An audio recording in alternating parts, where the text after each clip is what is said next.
Yo, what's up, guys? It is Rick Ginn. And no, you're not on the wrong channel. I've just swapped places with my son tonight, and he's going to do Friday. But tonight we are talking about the top 7 lists that you have to pull during a market crash. Now, I got a little bit of experience in this area, and I want to prioritize this list based on getting deals in today's market. Okay. So this is going to be catered towards markets that are declining, which we all know what we're in right now. And so the list is going to be probably in a little bit different order than I normally like show it to you. So I'm going to show you the stuff we're working on our business today. And these are the lists I want you to at least consider and make it part of your repertoire and get it going. But you guys know how this works. Use the comments. Let me know where you're from, what market you're from. And dude, I like to have fun when doing this. So don't think, oh, Zach's not here, it's not going to be fun. I promise you, I will make this as fun. The key to making it fun is you guys got to be engaged. So when you're engaged, you can learn. If you guys want to do a one-on-one with me, just go over to Wholesaling Houses for Real. The live link's right in there. You just click that and get in line. And then I'm going to be here for 2 hours. So if you get in now, I promise I will get to you first. And I do first come, first serve basis. So guys, everything I do here on this channel is 100% for free. And it's exactly what Zach does.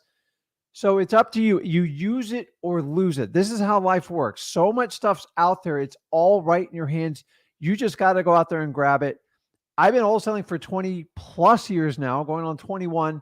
And I love every minute of what I do. And honestly, you got to do this business for 20 years. So if you guys want, if you want help on your market, if you're brand new, you are in the perfect spot. So if you are brand new, I'm going to show you where to go as soon as we're up in there. But guys, get some energy level up here, man. It is like, I know it's Wednesday. Happy Yom Kippur to everybody celebrating it. You don't have to watch it live. Maybe you can watch it. You can watch it recorded. It's no big deal. So we're all here to help each other out. As long as I help people get deals, I feel fulfilled. If I'm not helping you guys get deals, I get a little ticked off. So let's get going, guys. You know what to do. Pump up your volume. Let's get into it. Let's jump into wholesaling. Let's talk about these 7 lists. Let's go. Wholesaling time.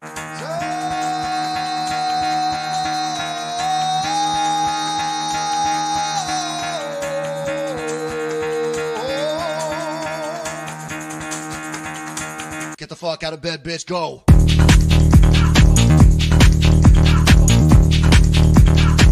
Get up, and get the guy go.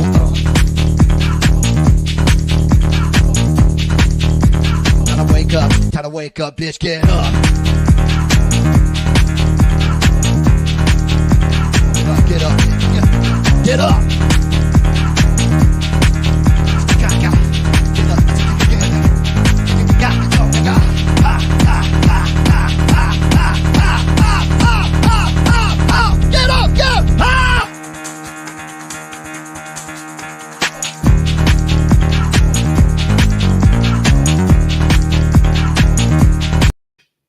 Gosh, I gotta tell you, man, that stuff gets me jacked every time I see it. I love it. It fits my personality perfectly. You guys know it fits Zach's personality. You gotta have fun in life. So like, we all kind of walk around. It's like boring. The problem with wholesaling is most of the time when people teach it to you, it is just beyond boring. It's like, oh, it's bland. It's guys, listen, there's some details you got to pay attention. But honestly, if you can't have fun wholesaling, please don't do it. Because we're here to help people out and we create win-win situations and everybody wins, everybody makes money. We help out sellers, we help out cash buyers. Heck, we even help out realtors every now and then, and we go from that. So, God, I love everybody that's on the live. So those of you who haven't seen me, my name is Rick. I am the Flip in Flip with Rick. And you guys know my son, Zach. So we work together. He started off in this business at 17 years old. And honestly, he picked it up quickly. He learned it. And a light bulb went off my head. If I can teach a 17-year-old smart kid to do this, you are no different. And We basically documented the journey and I've shared it. And I felt the greatest way to create a legacy was to help as many people as I humanly possibly can do it. So the live, if you guys go, whoever goes over to Wholesaling Houses for Real, if you go to the top of it, hold on, let me pull it up. Actually, I'm just going to make this super easy. Zach probably killed me for doing this, but I'm going to put a post in there right now. One on ones. I can't type today. You guys don't want me typing here. On ones. And let me paste it in here. So, Okay, it's in there. It's first come, first serve. Guys, make it good, man. You brought the old man today. So I want to help you out. And listen, if you've never even done a deal and you got a question in relation to the wholesaling, you want to talk about list, you're in the right place. So I posted in there. Actually got posted a bunch of times, so I appreciate it. So, no, you just, Drew, you go over to Wholesaling Houses for Real, and it's in the Facebook group. You got to join. So the idea is we have a collective group. Look at you guys all jumping on, so it's perfect. So I recognize a lot of these people. So let's get into it, guys. Let's talk about list. I'm going to take probably 20, 30 minutes to talk about list. And we're going to talk specifically a little bit different today. We're going to talk about what's going on in the market today. So you guys have the advantage because me and Zach work in wholesaling, full-time, 7-figure business. So I'm not spinning you theory, and I'm adapting and changing. Seems like a daily, but like at least a weekly, definitely a monthly basis. And we have to adapt with this market. It's the same strategy. We're just making shifts. And the shifts are subtle, but they feel like they're coming fast. So I would love to get your guys' feedback on what's going on in your market, and I want to help you guys out.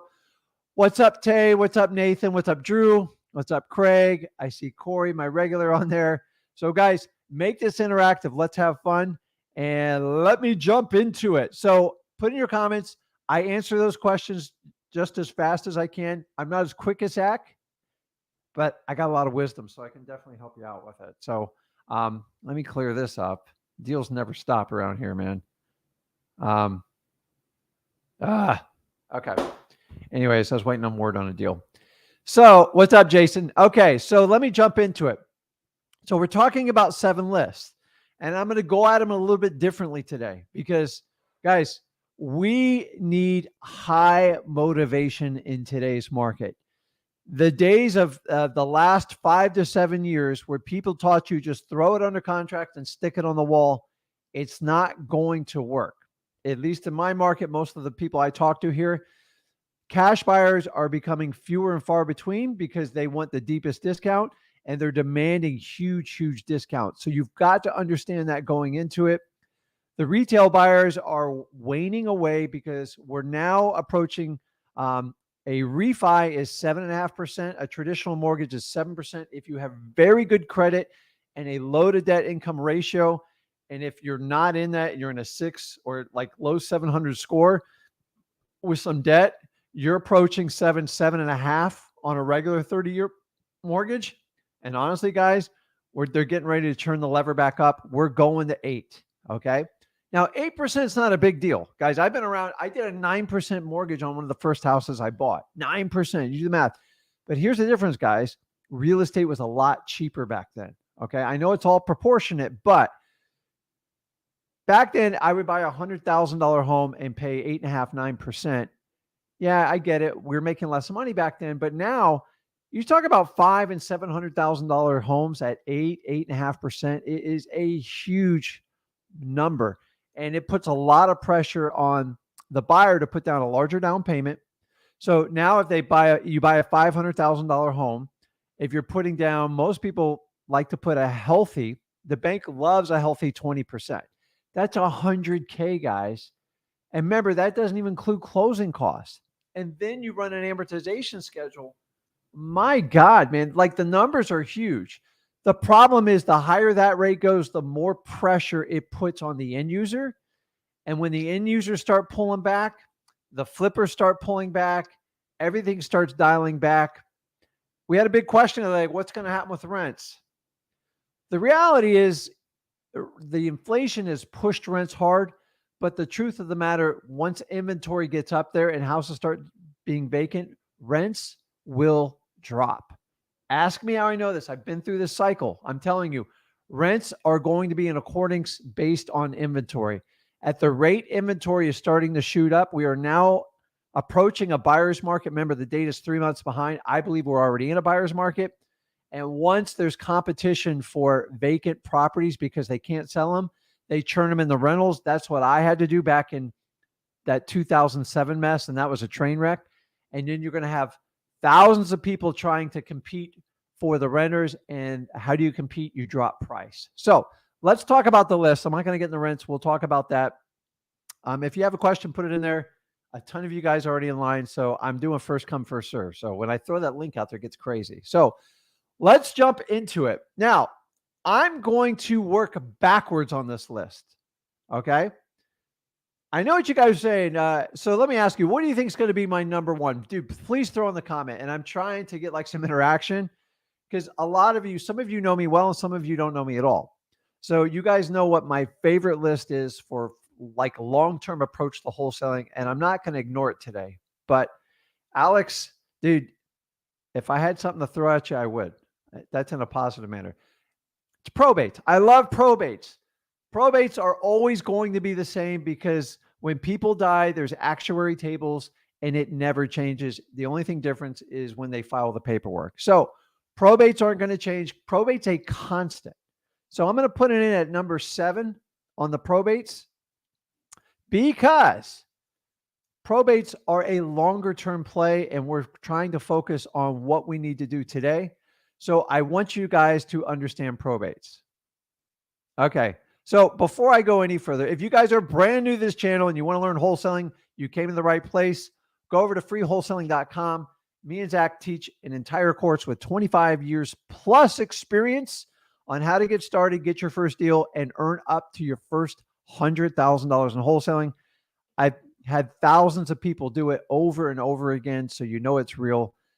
The only question is, are you going to make the investment and take that action? Because I've taken the money away. The question is, are you going to make it happen? So go to that link. I'll leave it on the bottom there for a little while.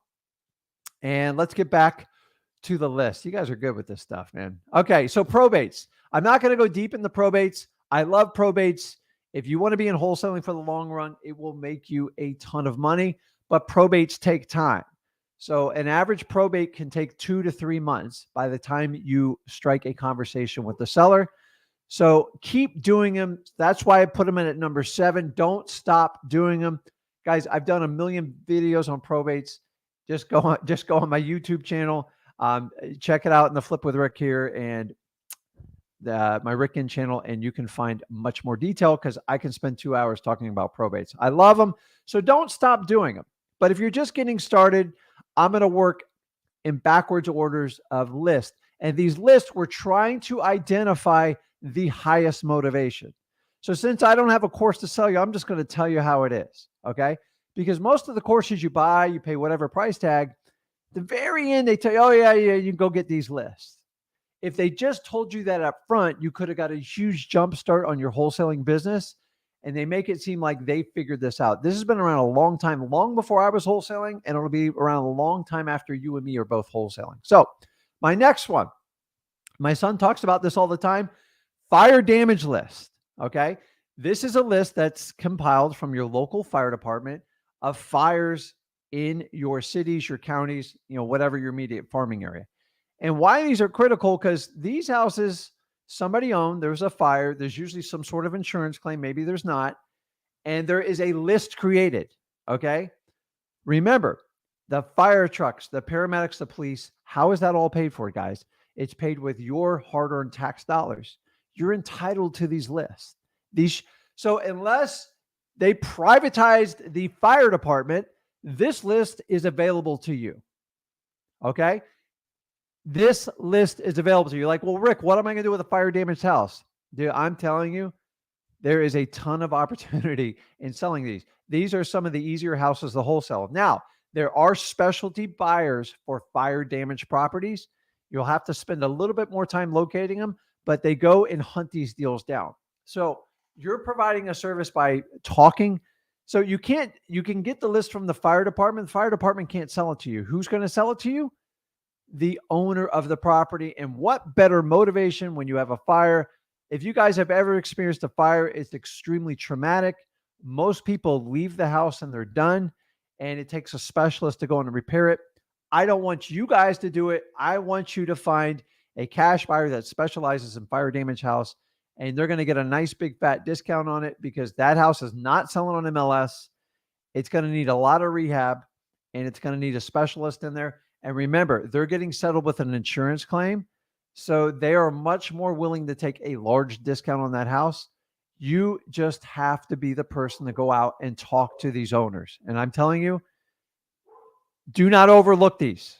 Okay. It's really, really important. Now, before I move on to the next one, I'm here to tell you that you guys know this. You ever talk to me.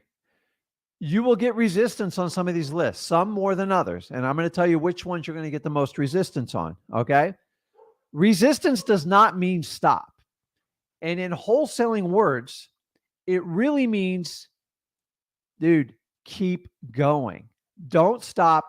Keep going. The reason for this is most people, when they get some sort of resistance, like, I'm sorry, Rick, you can't have that list. Oh, okay. I'll see you later. That can't be you, man. You can't be a wholesaler and do that. You are going to be trained ninja. So in the comments, tell me, how do you overcome resistance? And put it in there because you guys, here's a little clue. It rhymes. Okay. I have 20 years experience in this.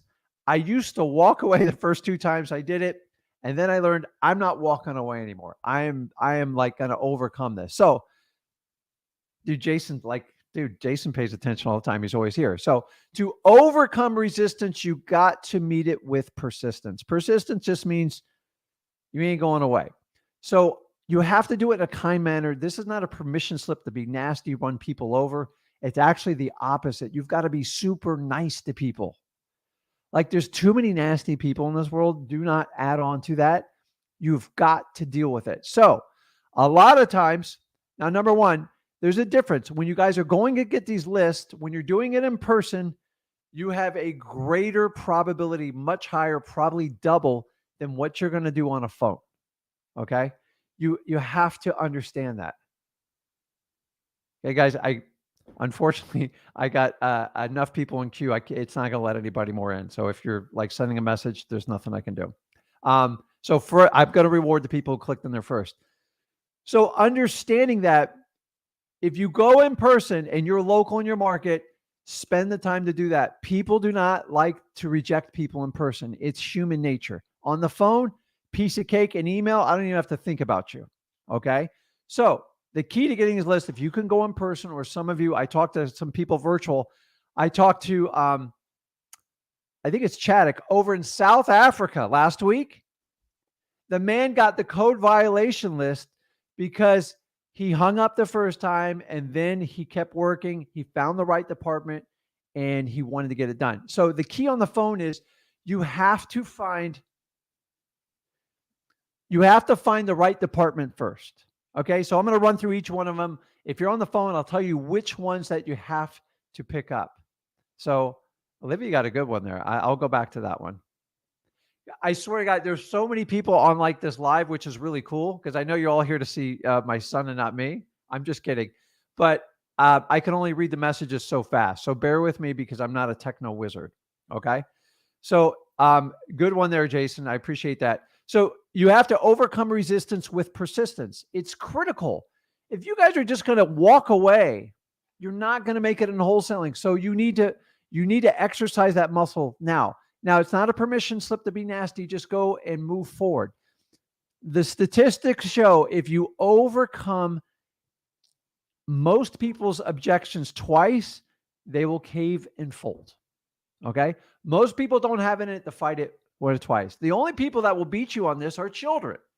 So if you've ever had kids, I remember when Zach was little, when he wanted a toy or something, he would sit there and 15, 20, 30, 40 times. And just when he thought you would give, just when you thought the kids would give up, they come back at you again.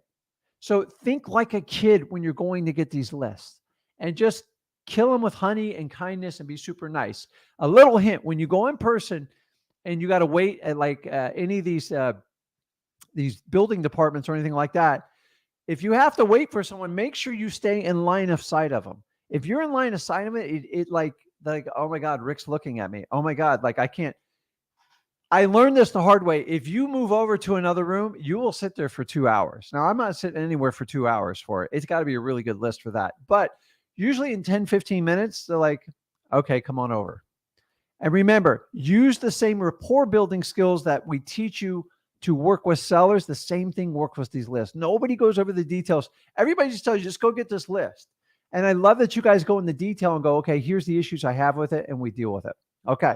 So the fire damage, it's really simple. Just go to your fire department. Most firemen and firewomen are beautiful, lovely people. Like they do an amazing job. They do a service for our cities and our counties, and you should thank them. Maybe even bring them something. And guess what? If they don't have the list, they will point you to the person to go get it. I promise you, whenever there's a fire, they have to report it. They're like a mini business. So they have to report, and I guess share it with like the city commissioners or whatever. You got to find a way to get a hold on that list. So that one, it's critical. We buy properties. Now, I don't buy a ton of them. Luckily, we don't get a whole lot of fires here, but remember, there's more than one fire department too. Okay. There's usually one for each city. And sometimes there's even a county department. So the bigger of a metropolitan area you have, the more fire departments will be. You've got to find a way to find that consolidated list that'll help you out. Okay. And I don't think the fire damage is not that hard. It is public record, guys. Like, think about that. There is no private fire company that I'm aware of. Okay. So it's a public service. It's safety. It's of higher essence. So your tax dollars pay for it. Okay. The next one, the water shutoff. Now, I've already told you guys, this one is 50-50. Okay. Here is the precursor to water shutoff. They have to be a public utility. If it's private, they don't have to share it with you. It doesn't mean they won't share it with you, but the odds of them sharing it with you are probably going to be slim to none.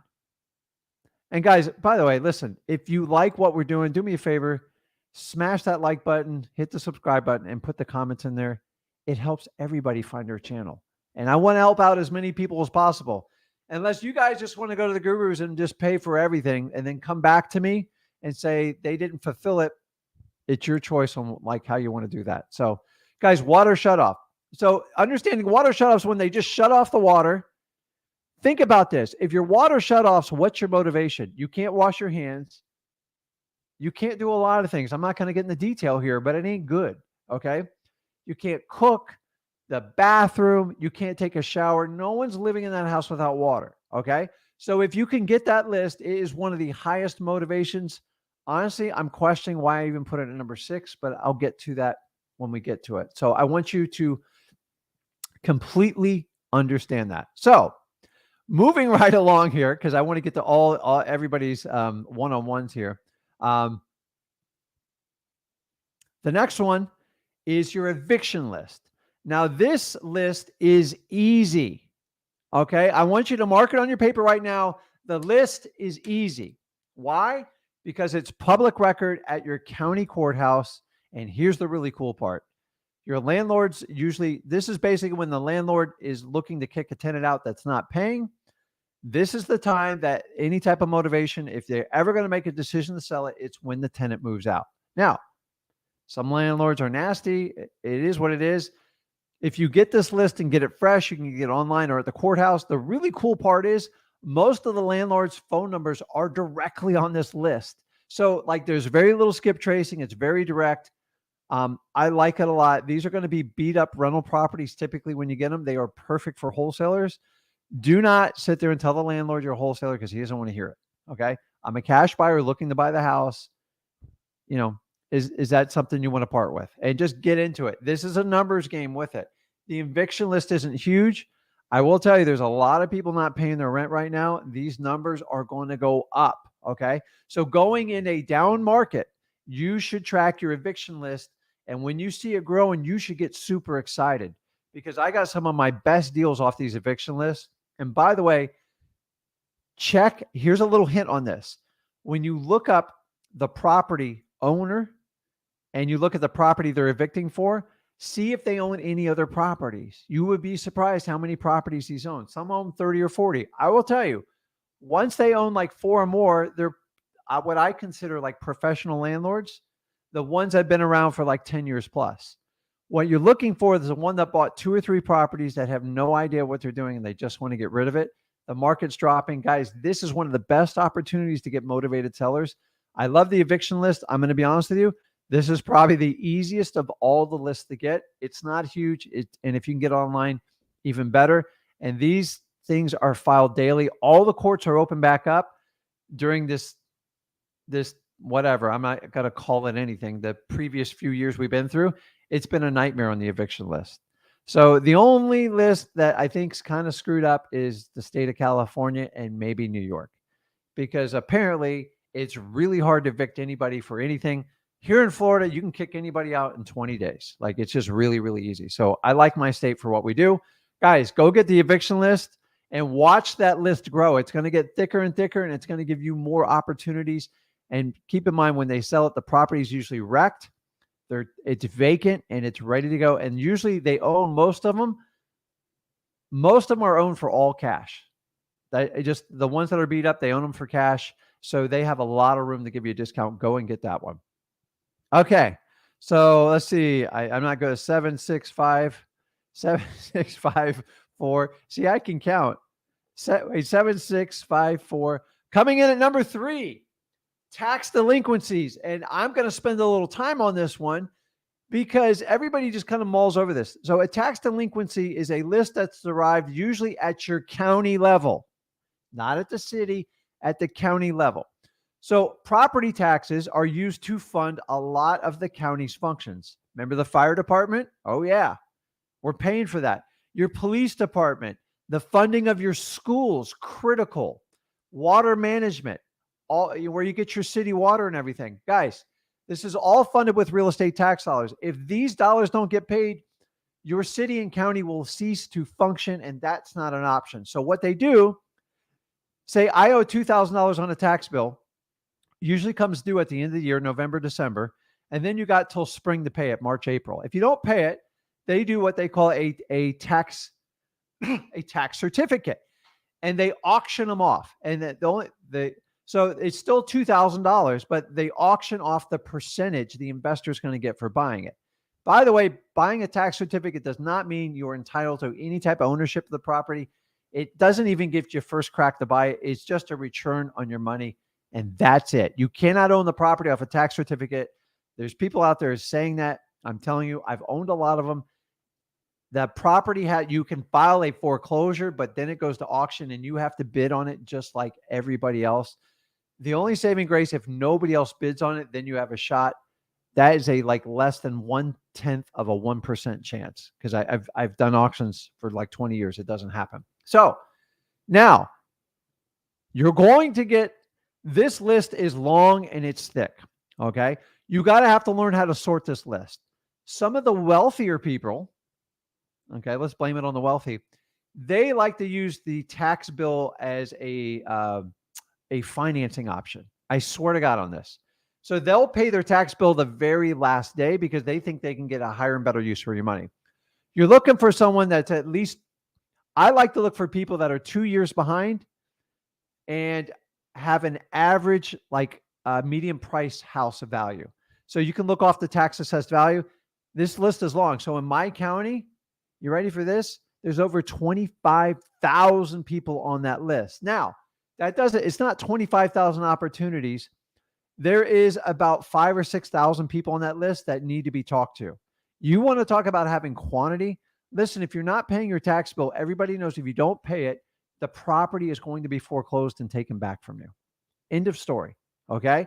So remember, if I can't pay my tax bill, I probably got a lot of other problems going on, and I'm eventually going to have trouble paying anything on the house. They're probably struggling with their mortgage. They might have had the water shut off. There could have been a fire in the property.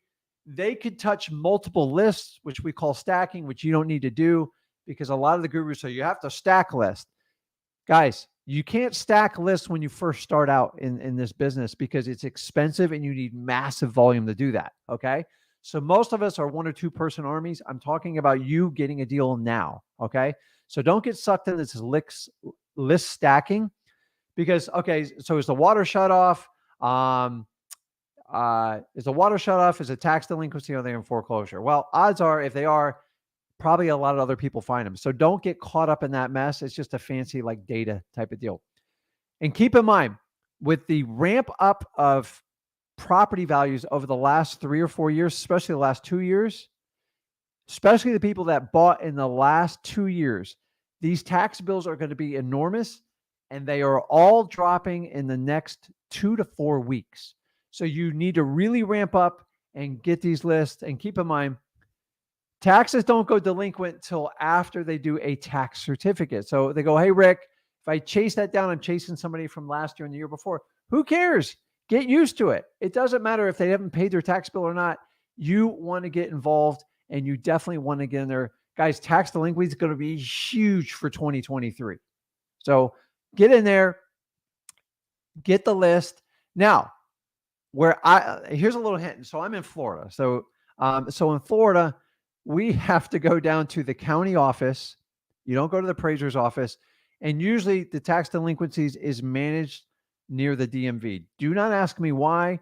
And it's usually by the building department where they do permits for the county. So you have to ask questions because there's 3,500 counties. I don't have time to go through them all and find out where you can get this list. You're going to get some resistance. I taught you how to overcome it with persistence. Be nice. Make sure you go in with like a USB drive and see if they'll give it to you. Maybe they'll email it to you. Guys, even if they charge you $50 for the list, take it. Okay. Now, if you get this list, please ask for it in a CSV file. You don't even have to know what it means. CSV file is the common language on all data. You can use it in any Excel spreadsheet or anything like that. If they give it to you in a PDF file, you got some work to do. You'll have to pay someone to convert it. So if you can get it in a CSV file, request that. Guys, these lists are absolutely golden. You definitely want to get in on them. Okay. Jason, comma separated version. Dude, I didn't even know it stood for that. Thank you, Jason. So like, I get more geeked out inside the data, but like not into like the coding of data. So awesome. Okay. So let's get back here. Coming in at number 2. I feel like I don't know what that show is. It's funny. Pre-foreclosures, guys. These things are going to skyrocket. So this is basically when the court files a motion at the courthouse, letting them know they're behind in payments and sending notice to the homeowner saying if they don't take action, they are going to start a lis pendens. Okay. Pre-foreclosure is catching them 90 days before they take the final action of a lawsuit.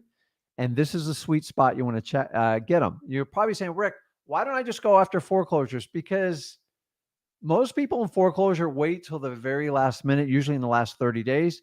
How do I know this? Because that's when they like to call me, when they have 0 options left and they're losing it. And honestly, that's tough because a lot of times you have to get a lawyer involved, depending on what state you're in. We got 50 states. It's very different.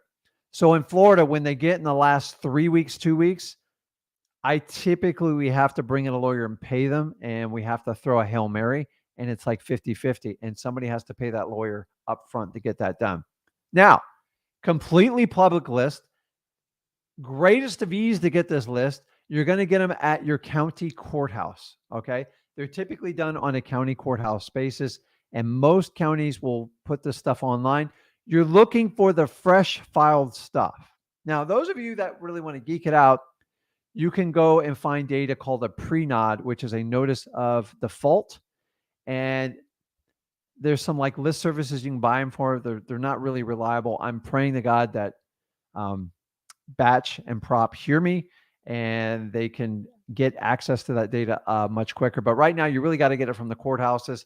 I've tried third parties, guys. They're just extremely unreliable, and I waste a lot of money doing it. So I wouldn't do that. So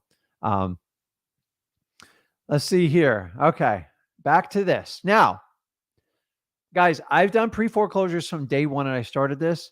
Have they been tough the last few years? Heck yeah, because realtors could list them and make them work. So we weren't really, homeowners just felt invincible and they didn't have to solve this problem. And for that thing going forward, all these lists I'm talking about, now wholesalers, we have a function. Because honestly, I don't know how you guys felt the last 3 or 4 years. It just feels like everybody threw everything under contract. And this is one of the reasons, like, this is why I changed my tact. This is why I do stuff for free, because people are teaching this stuff, some responsible, some irresponsibly. And it's like, this isn't the norm, guys. I'm telling you, a lot of you are in shock because, oh my God, 2 to 3% interest rate. We're looking at 7, 8. That is the norm. This is going to be the norm going forward. And the quicker you accept it and adapt to it, the better off you're going to do as a wholesaler. Okay. There has to be balance. Think about this. Our Federal Reserve, if they're stuck at a 2% interest rate and something catastrophic happens, and I don't know if it's wood or not, but if it happens, how are you going to lower the interest rate to stimulate the economy? You can't do it. It's very unhealthy. It's borderline irresponsible. I believe politics plays a lot in it, but I'm not going down there because this isn't a politics show. And for that reason, understanding people are having shock about this. I'm here. Accept it. It's the norm. 7, 8% should be a normal rate. Okay. We're not going back down to 2. Then the perfect world, it'll probably go down to 5 when the Fed needs to stimulate, and it goes back up to 8 or 9 when they need to penalize the market. And that's how it works. Okay. So coming in at number 1, and you guys know if I didn't put probates, let's see who puts it up there first. You're crazy if you're not doing this list right now. Okay. Go ahead, put in the comments in there. And no, we did probates last. Now, probates is a long-term number 1, but I'm talking about right now. I need a deal 30 days, maybe 60 days, definitely this year. What list am I going to go to that I have not mentioned? I'm waiting for you guys to figure out what's behind me here. Dude, Justin's on fire today. So Justin's right on. Code violations. I'm telling you guys, they are the fastest ticket to find a problem with a home, which is going to lead you to a motivated seller. Okay. Code violations, hands down, are, I've never stopped doing them. They are so, they're going to give you motivated. High grass. Who doesn't mow their lawn? It's very cheap to mow your lawn. If you're not mowing lawn, listen, life has a way of sneaking up on people. And remember, real estate is a symptom of human issues. Okay. People don't want to sell their house. They don't want their house to get trashed. They don't want the grass to grow tall, but this thing called life gets in the way. Okay. I got 52 years experience of it. I'm telling you, stuff happens. Okay. It happens. So you need to find where, so if I want to find a fire, I'm going to go look for smoke. If I want to go fishing offshore, which I know you guys hate these analogies, I go look for birds. You know why? Because birds are working to find the bait fish that the fish are pushing up. So code violations is the same thing. Now, code violations used to be really easy for full disclosure. They've gotten a lot tougher, and I will tell you up front. So, McKinsey, on the code violations, just get the entire master list and you sort it out. Okay. You can focus on the most 30 days, the last 90 days. You'll see code violations on there from 5 years ago that haven't been cleared. You want the entire list. The more you can get, the merrier, and then you can sort the information out. Because the minute you start instructing that department to filter them, they're either going to charge you or not help you out. Now, full disclosure, this is a list that you want to go in person and absolutely get, because it is, if you call on the phone 9 times out of 10, they're going to tell you to pound sand. Okay. But my friend Chadwick from South Africa, hopefully he's watching the recording because he's like, I believe it's 12, 13 hour difference time zone. He massaged his way through it on the phone, and I walked him through it. And guys, you just got to take some effort. Okay. This isn't going and ordering McDonald's. What is it? The quarter pounder Big Mac meal, whatever it is. It's not the number 1. You got to be like really nice about it. Now, this list is not the easiest to get anymore. It's very hard to get over the phone. You have a much better shot of getting it in person. And so the key is, when you go up to these windows, talk to people, look at the pictures in their background. Most people put their family, they got their dog, and use your rapport building skills, find a commonality and talk to them just like you do a motivated seller. Listen, back when I started this, I didn't have to do that, but we just guessed. We went to department, like, how can I find these people? Nothing's really changed other than more people are focusing on this list. Towns have gotten bigger.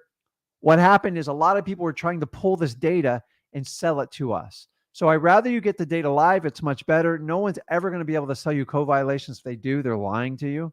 It's just the truth. Code violations, guys, they rock. They work really well. And I love them for that. You will get resistance. Okay. So if somebody on the live today wants to role play going to one of these departments and getting shut down, that's a great one too, because we're all having to up our games. But you guys are in the most exciting time ever in the last 10 years, in my opinion, of wholesaling. Okay. I see signs of stuff that's happened 9-10 years ago. And I don't think it's going to be nearly as bad, but there's going to be issues, guys. These interest rates aren't going down. All you have to do is look at, you guys, you don't have to get all geeked out with data. You can look at, like I taught you, I did one on how to pull like your data. So if you guys want to track on how much inventory is in the MLS, which is a great indicator, just research, just put in your county and put national realtors. And then they usually have a public site where you can get data from. The downside is this data is somewhere between 3 and 4 months behind. It kind of sucks because we're investors and we're investing today. But when you see the inventory skyrocketing and it gets massive, people have more choices. Just like this. If I had 100 shirt makers in my size, then I can pick any shirt I want. Someone's always going to cut the other guy's throat to get it cheaper. Okay. And that's what's going to happen in real estate. The other part of it, when interest rates get around 8%, what happens is people afford less and less. So people's buying power has been cut by 40 some odd percent. It could go as high as 50. Okay. Someone's going to take a hit. Okay. So either you ride it out, but here's the reality. Not everybody can ride it out, guys. Yeah. And some people are like, well, people with 2 and 3% mortgages, the average mortgage is less than 5 years now. A 30-year mortgage is like 4.25 years it's turned over. Banks know this. That's why they do it, because they can churn and charge all these crap fees. So that being said, as long as you see interest rates at like 7.5%, 8%, it's going to get ugly. Okay. Ask me how I know. We're getting endless calls from motivated sellers. I'm now getting deals. I don't even pay for any marketing. And they're calling me saying, hey, can you help me? Can you do this? Can you do that? So we're all trying to figure out the prices we can move these. I did an entire video on that. I'll keep talking about it. You guys are going to have to spend more time focusing on cash buyers and meeting their needs. This mantra over the last 7 years where you can run cash buyers over and treat them like garbage, the chickens are coming home to roost. I don't know if that's the right saying, but I'm just telling you, you can't do that. I never believed in that. This is a relationship business. I don't want to sell one guy 40 of my properties, which I've done before. I want to sell each one of them a few and keep moving it around. That way you can spread your risk out and they won't demand huge discounts. But buyers want to see that there's meat on the bone.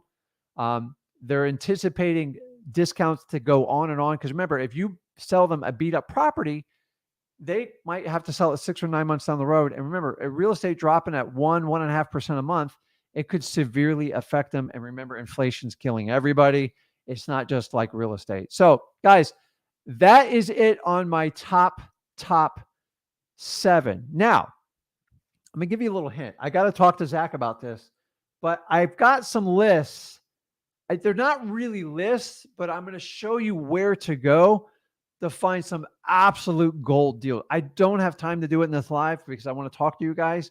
So I promise you, Zach's going to come on Friday. We're just swapping places and we'll be on tomorrow. So I'm not sure what we got planned for tomorrow because I've been a busy guy. So I think that's it. So let me go over the comments and we're going to jump on the lives here. So Gabe, you get the water shutoff list. You got to go find your local utility department and you got to find out if they're public. So this is probably one of the harder lists to get. And that's just the truth.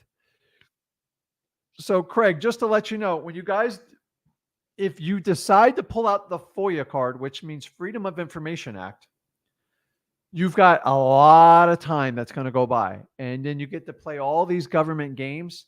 Do not use the FOIA card unless it is the final straw. I get it.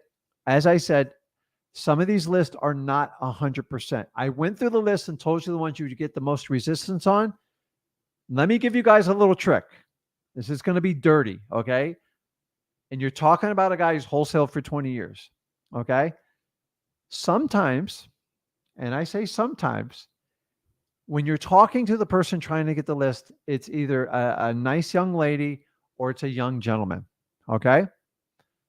I've had ladies just say, "You're not getting it."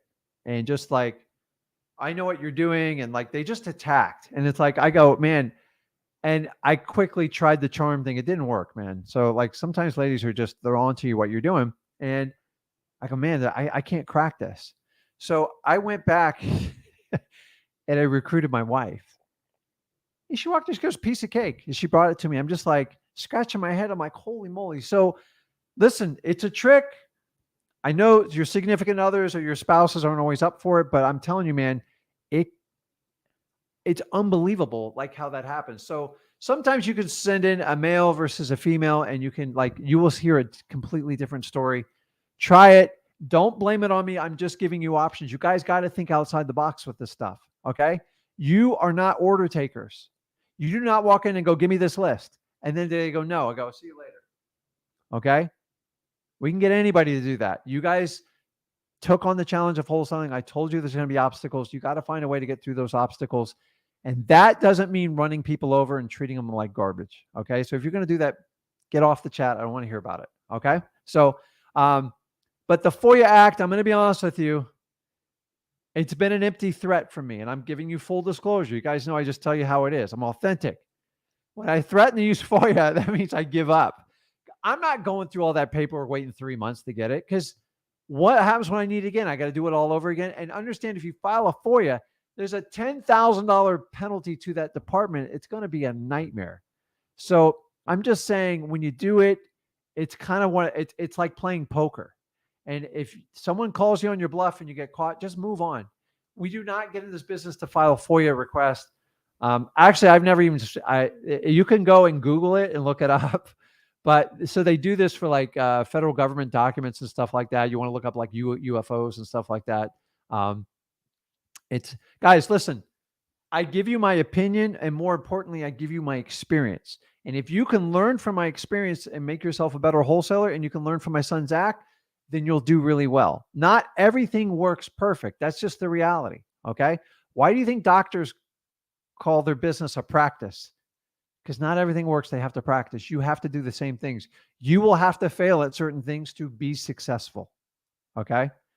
Yes, Sam, I love driving for dollars, but that's not a list. So we'll talk about that.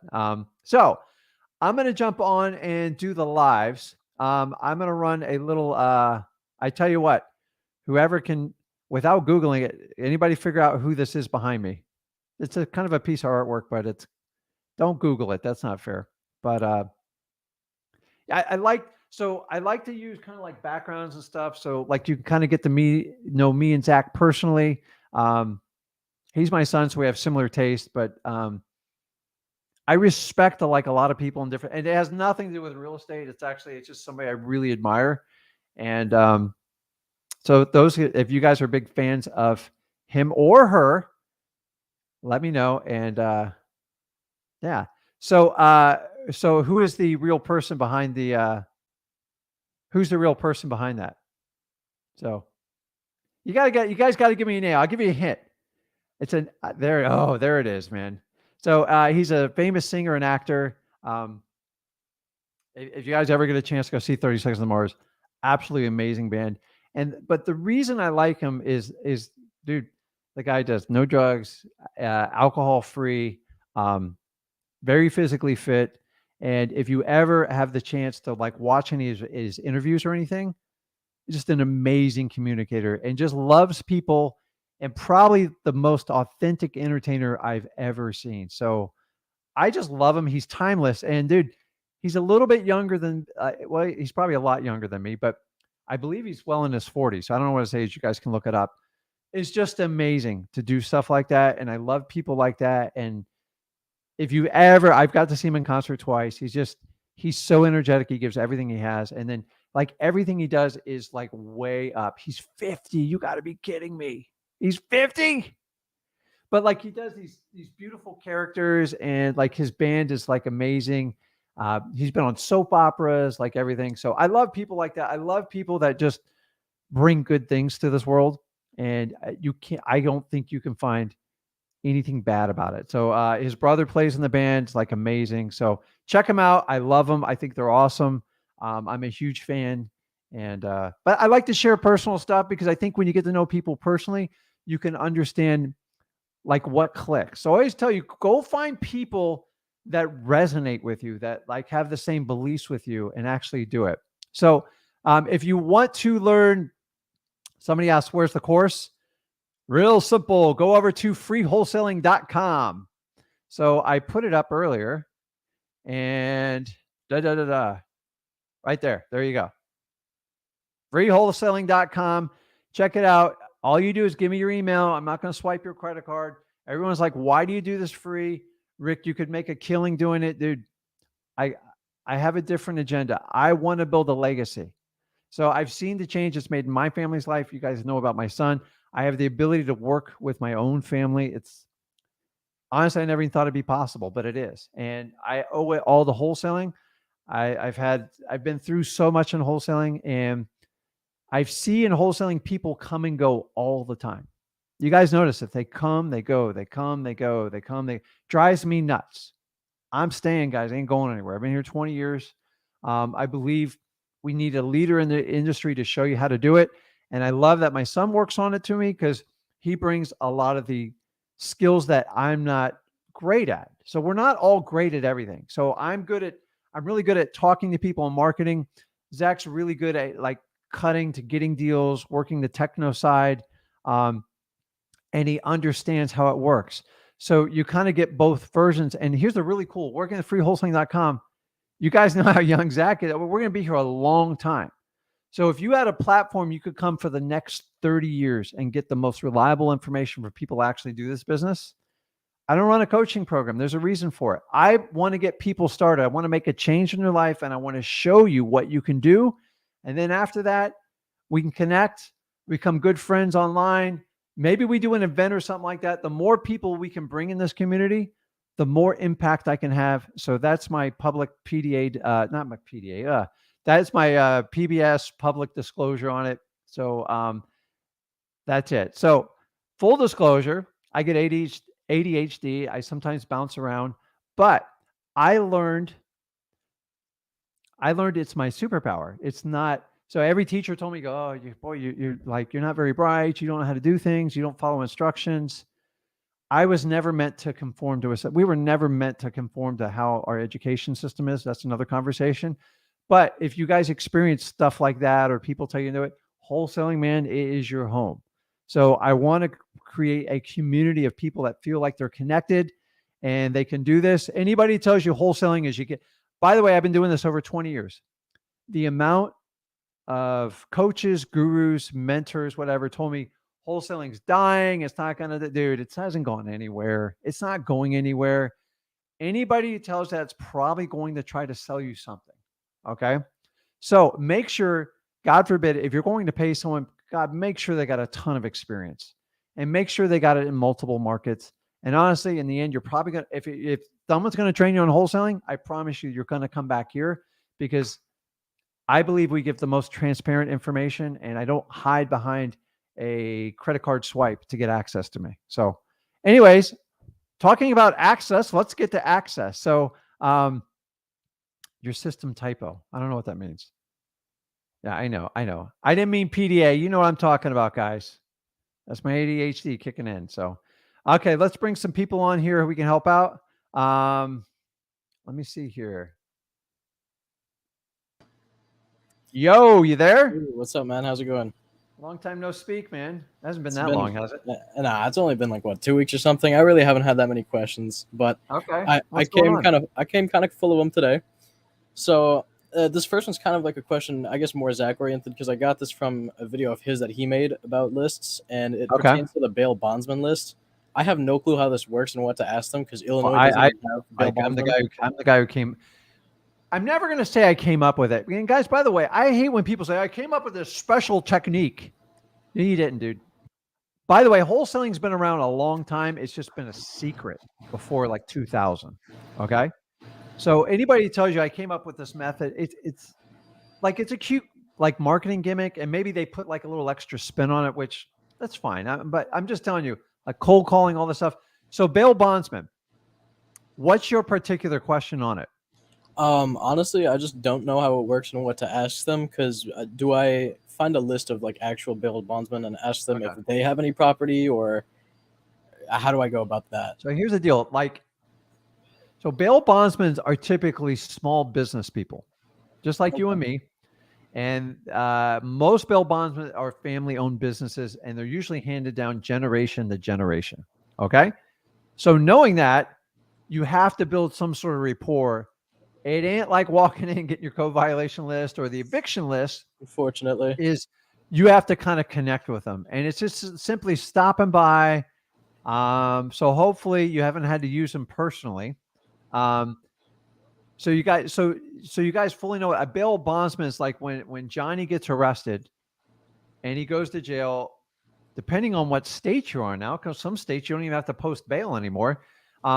Typically, a bail for a very minor infraction, 500 to a couple $1,000s.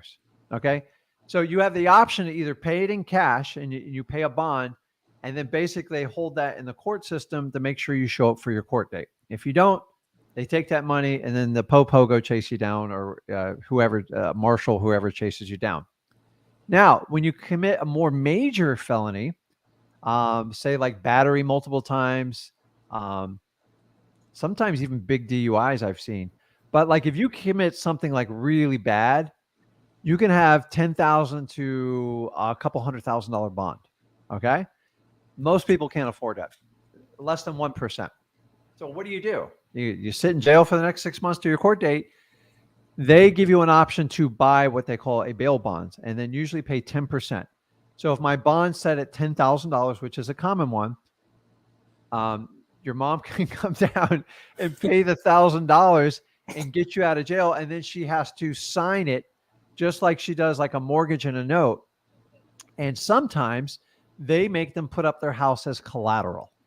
Okay, everybody get that? So if she's like, okay, I have to secure my house to do this.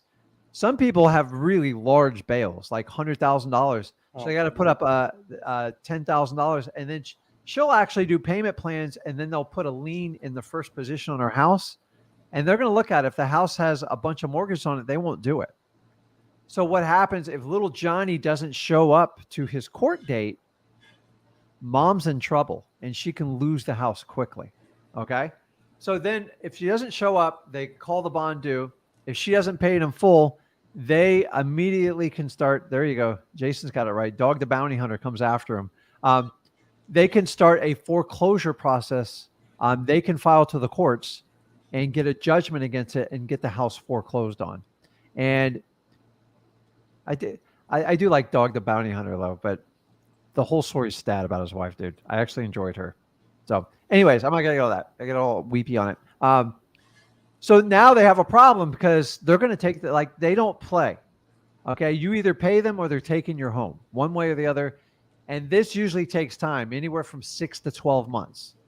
So they have an inventory of it. Now, every now and then, people will sign the house over to them, especially on like little houses. So if you're like Pennsylvania or Ohio and you got a $50,000 house and you had to put up like a ton of it, then they're like, hey, listen, if you want, you can just sign the house over to us. It happens a lot more than you think. Man. So then they have an entire, so now listen, they never have hundreds of houses, but a lot of times they have 4 or 5, and sometimes they want them, sometimes they don't. Here's the downside. They are brutally sharp people. They don't play around. Okay. And they're no strange, like they don't trust anyone. So it takes a while to develop a relationship with them. But every now and then I got mixed up in the most crazy deal ever with a bail bondsman. And I tried a few times. It took me about 4 or 5 months. And the guy kind of followed me. He goes, listen, we have a house. his mom's signing it over to us. He was like a pedophile or something like that. And they're like, we Crazy. kind of want nothing to do with it, but here's our fee. And they made it tight. We had to negotiate it forever. And I wound up wholesaling it, and it worked. These aren't the easiest deals in the world, but as the market shifts and you're in the lower, and they usually focus on the lower range price houses. Listen, if someone's got a $500,000 house, it's not going to the bail bondsman. They'll cash it out one way or the other. So that being said, you guys need to open your door up with these bail bondsmen, because you'd be surprised how many times they do it. Also, bail bondsmen, they put a lien on the house. That's an indication there could be something majorly wrong. And remember, you don't always have to approach it from the bail bondsman. You could get the lead from the bail bondsman and then go deal with the mother to fix the house issue. Go, listen, not because in the end of the day, you know what the bail bondsman wants, right? It's money. They just want to get paid. They don't want the real estate. And that's why I'm telling you guys that you can have massive amount of motivation there. Some of them are a little bit sharper. And by the way, they always keep the properties they want, and they're usually full. Remember, these are family-owned businesses, usually 50 plus years. Nobody just goes open a bail bondsman and shows up in a city. You have to have deep connections. How do you market for bail bondsmen? I know you guys see the billboards, but for the most part, the reality is they have a lot of repeat clients. And that's how they do it. Like the family, call John. Everybody knows like the local bail bondsmen. And by the way, here's another way to find your bail bondsman. They're usually painted pink or yellow or like highlight green, because they want people to be able to find it real fast. Okay. So Ironwood's got it. He's right. They are not realtors. They don't want to actually, they want to get their bonds paid. Okay. And they have interest accruing every day at the highest possible rate of loss, usually probably around 18%. So it is massive incentive for, if mom put up bail for a son, she's got to rectify the problem. And unfortunately, a lot of people have to sell their houses to fix this issue. And families help out families. I get it, but I'm not here to judge what they got it for. But listen, if you just got a lead from a bail bondsman when like he took it, like he goes, I secured it with this house. And I'll tell him straight up, I go, you don't really need their permission to contact the owner, but it'd be nice if you could work with the bail bondsman do it. Be very careful. These people are locked and loaded and ready to go. Like there's bars on the window. They assume everyone's out to hurt them. So just be very careful when you approach a bail. Make sure you do it at like high noon. Do not go in there on like a Saturday night. So bail bondsmen's work. I'm telling you, there's a lot of them. We got like 5 or 6 in our town. I know 3 of them very well. And it's interesting. At the worst case scenario, you're going to get some really good stories out of it. But the idea is start that relationship. If you want to stay in wholesaling, it is another lead source. No other wholesaler ever talks about it. It's not the easiest one, but I gotten good deals out of it. I don't get a lot, but when I get them, they are highly, highly motivated. Probably the most motivated sellers you'll ever meet, probably above Probate. But the problem is they don't have 50 properties. And so if you go in with that attitude, you're going to get, and you do not want to run these people over. Oh yeah, I see why. You see why? So you just go in, have an exploratory conversation. And the minute they go, well, you don't need a bail bondsman, they go, listen, no. They go, listen, but if you ever have a property that you're having a problem, like you have a lien on, because they call the homeowner like, hey, listen, either sign the property over to me, or I'm going to I'm going to get a lawyer to file all the actions. And I'm just going to take it from you.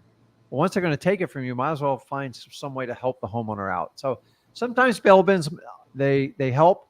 Now, I've also been on the other side where there's a lien on the house from a bail bondsman. So some of the smaller liens, like 10,000 or less, they let them ride. Why do you think they let them ride on the house? I'm stumped. That 10,000 turns to 30, turns to 50,000. Like 18% recurring daily interest is, they can triple them in like just a few years. Okay. So, but when it's like 100,000, they have to get paid because it's just too much. It's too much. But the little ones, they sit there. It doesn't get away. So now I haven't found a correct way to search just for bail bonds liens. So if maybe somebody on the feed wants to do a research project on how to narrow down bail bonds leads, it would be an interesting search.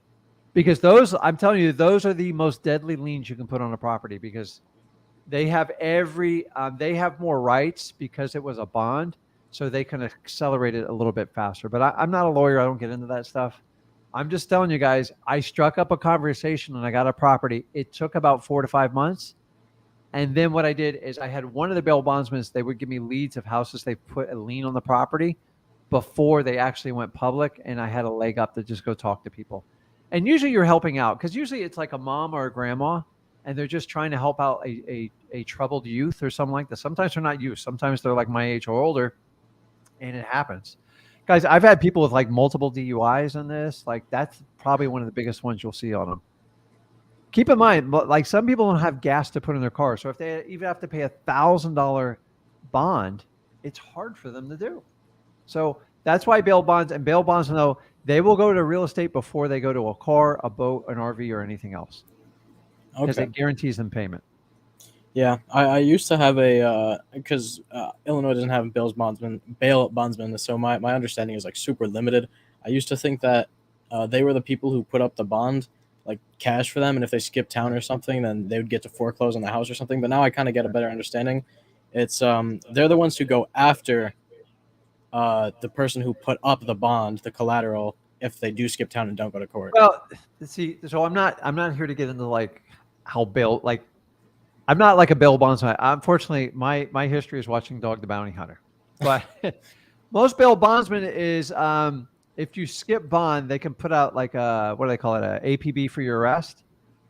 And then like there's so here's how I understand it. And guys, correct me if I'm wrong, but like to me, this is kind of cool. Like if you think about it, because who knew wholesaling would lead to like this? Is if there's $100,000 bond and somebody puts up 10 grand, if they don't show up, the court goes, we want our $100,000 now. The $90,000 difference is covered with an insurance policy. Okay. So it's like title insurance. Either you rectify this in the next, like sometimes it's 30 days, or like we're going to up your premiums and you're going to be responsible for the difference. So they put a bounty on them, and then they'll pay someone like a third of the bond to go out there and bring them in, because it's cheaper to pay than to pay the entire amount. So the idea is back in the old days when they used in the Wild West, they put out a bounty for someone that skipped town, and that's how this whole, I guess, I don't know. I'm not, okay. Somebody in law enforcement can kind of tell me, but I find it like really fascinating. But I will tell you, anything on TV, it's hard to believe because the whole Dog Bounty Hunter, there's no money in chasing criminals down like they do with like mace guns and stuff like that. The money is in, basically they're selling you an insurance policy and they're underwriting it. And they only want to give it to people that they know they're going to show up to court, or they can securitize it with some sort of asset. Unfortunately, most people that commit crimes don't have assets, so they have to go down the family chain to find people. And that's how it works. So unfortunately, like the responsible person, the family winds up being the victim in this whole thing, because they do this over and over again when they get out behind bars. So I don't know how it's working in these states where they like, you don't even have to put up bond anymore unless it's like a very serious crime. But guys, reach out to your bail bondsman. Nothing bad's going to happen. Don't go at night. Don't go at weekends. Go 9 to 5 and just talk to them. And the best person to talk to is going to be the girl behind the counter. You don't want to talk to like the salty old man. He doesn't want to hear from you. He's been in the business 40, 50 years. He don't care. And usually it's like the wife or someone like that there. And I think it's like fascinating and interesting. But that, that's why I love it. Real estate always has to tie to something, because real estate is the most secure thing you can do other than like a bank account. But a bank account you can pull out anytime. So go connect with your bail bondsman. I'm telling you, it might have a deal in it. If anything, it's going to open up doors. So when it does come time, you can talk to them.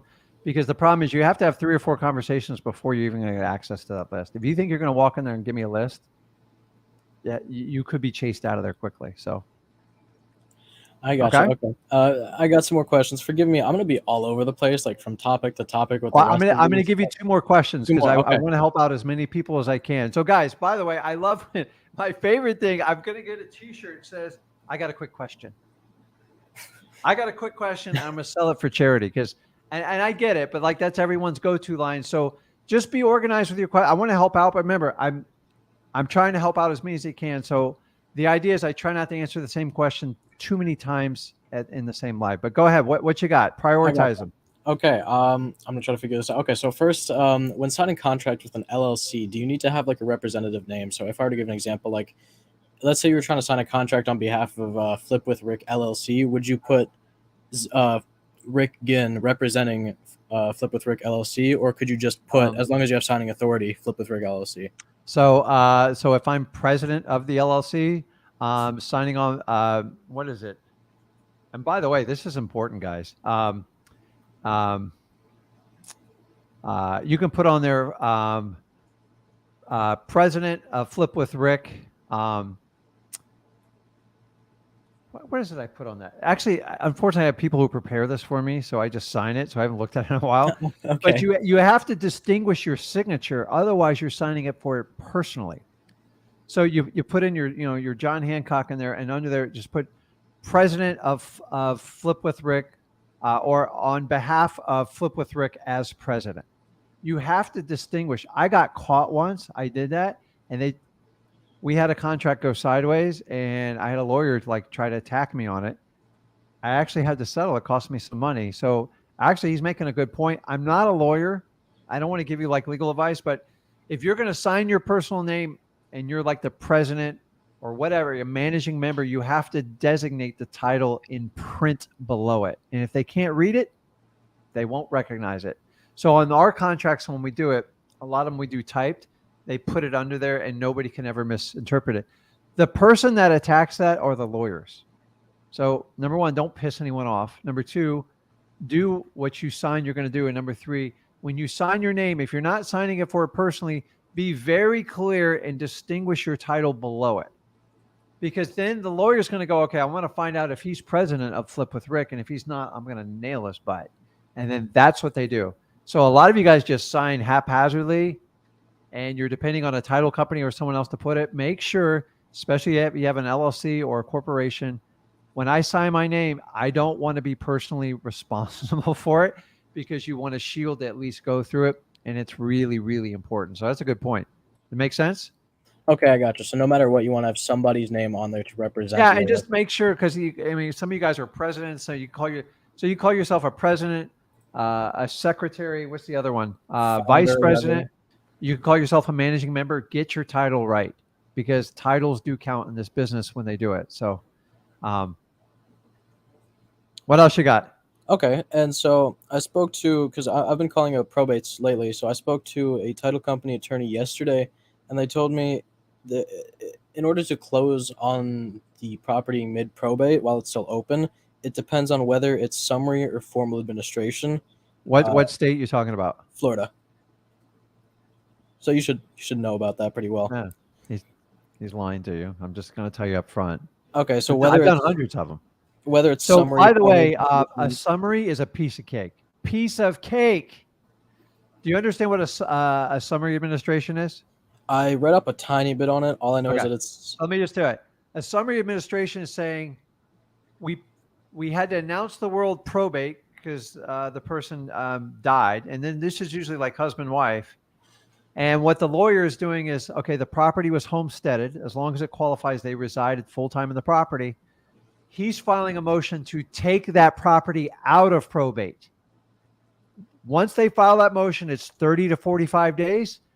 Basically, if it was John and Sally Smith and Sally passed away, that motion takes Sally off the deed and now makes John the sole owner of it. If you can beat that to the punch, you will get an awesome wholesale deal. If you wait till probate's over, you're going to have to bid like everybody else, and that's the problem. Now, simply, all you guys have to do, and remember, this varies state to state, so I'm not going to go into specifics. I'm not a lawyer. I don't claim to be a lawyer. I battle lawyers all the time in the Southeast, particularly in Florida. You educate the homeowner. 99% of lawyers will say this: you have to wait till the probate's over. Always. Listen, I'm probably not the only guy that this, but everybody else kept it a secret. I said, why do we have to wait? And I went and saw every lawyer in town. I even met with a judge. And you know what the judge told me? He goes, you don't have to wait. He goes, you can just file this motion and you can take it out. You can get it sold, the asset sold. The proceeds still have to go to the probate. The probate still takes time to get done, but you can get rid of it. And actually, we encourage people to do it at real estate because most people don't want to pay the mortgages. They don't want to deal with hurricane season. They don't want to deal with mowing the lawn. They don't want to deal with the utilities. And for that reason, lawyers don't tell you. Why do lawyers not tell you? What do you think? Why? They want to make more money. There you go, guys. I'm just sorry that like they're in control. So the best way to beat this, you could do it in a formal too. There's no formals just take longer for the probate to close. So a probate is a vehicle to wrap up all the assets that the deceased person passed away. Okay. Remember, a dead person cannot sign a deed or a title for obvious reasons, right? So the only way you can do is enter into a court order, and that's how the probate comes. A summary administration is just the, I'm just going to pull it out of probate because this house qualifies for X amount of exemption. Guys, you can check in your local states for it. I'm not a lawyer. I don't want to get into like teaching the legal of this. Yeah. And those deals usually go down in less than 90 days. They are my absolute favorite. Once you get it under contract and someone's designated as the personal representative, they have the legal authority to do whatever they can enter into an agreement. It doesn't mean they can sell it and liquidate. They can enter an agreement. So when they enter an agreement with you, now you have leverage in the deal. And once you have leverage, a lawyer can't push you out of the way. Okay? So a lawyer wants to surround a probate and go, everybody has to go through me. Why? Because that's the money ticket. More fees. I can tell them they need appraisals. That goes half of it in my pocket. Oh, we do a BPO, and then I can file more and more paperwork. I've seen probates as cheap as, so in the state of Florida, on average, it costs about $863 to file a probate. I don't know if I'm up to date on that, but okay. And then you have to pay the attorney their time.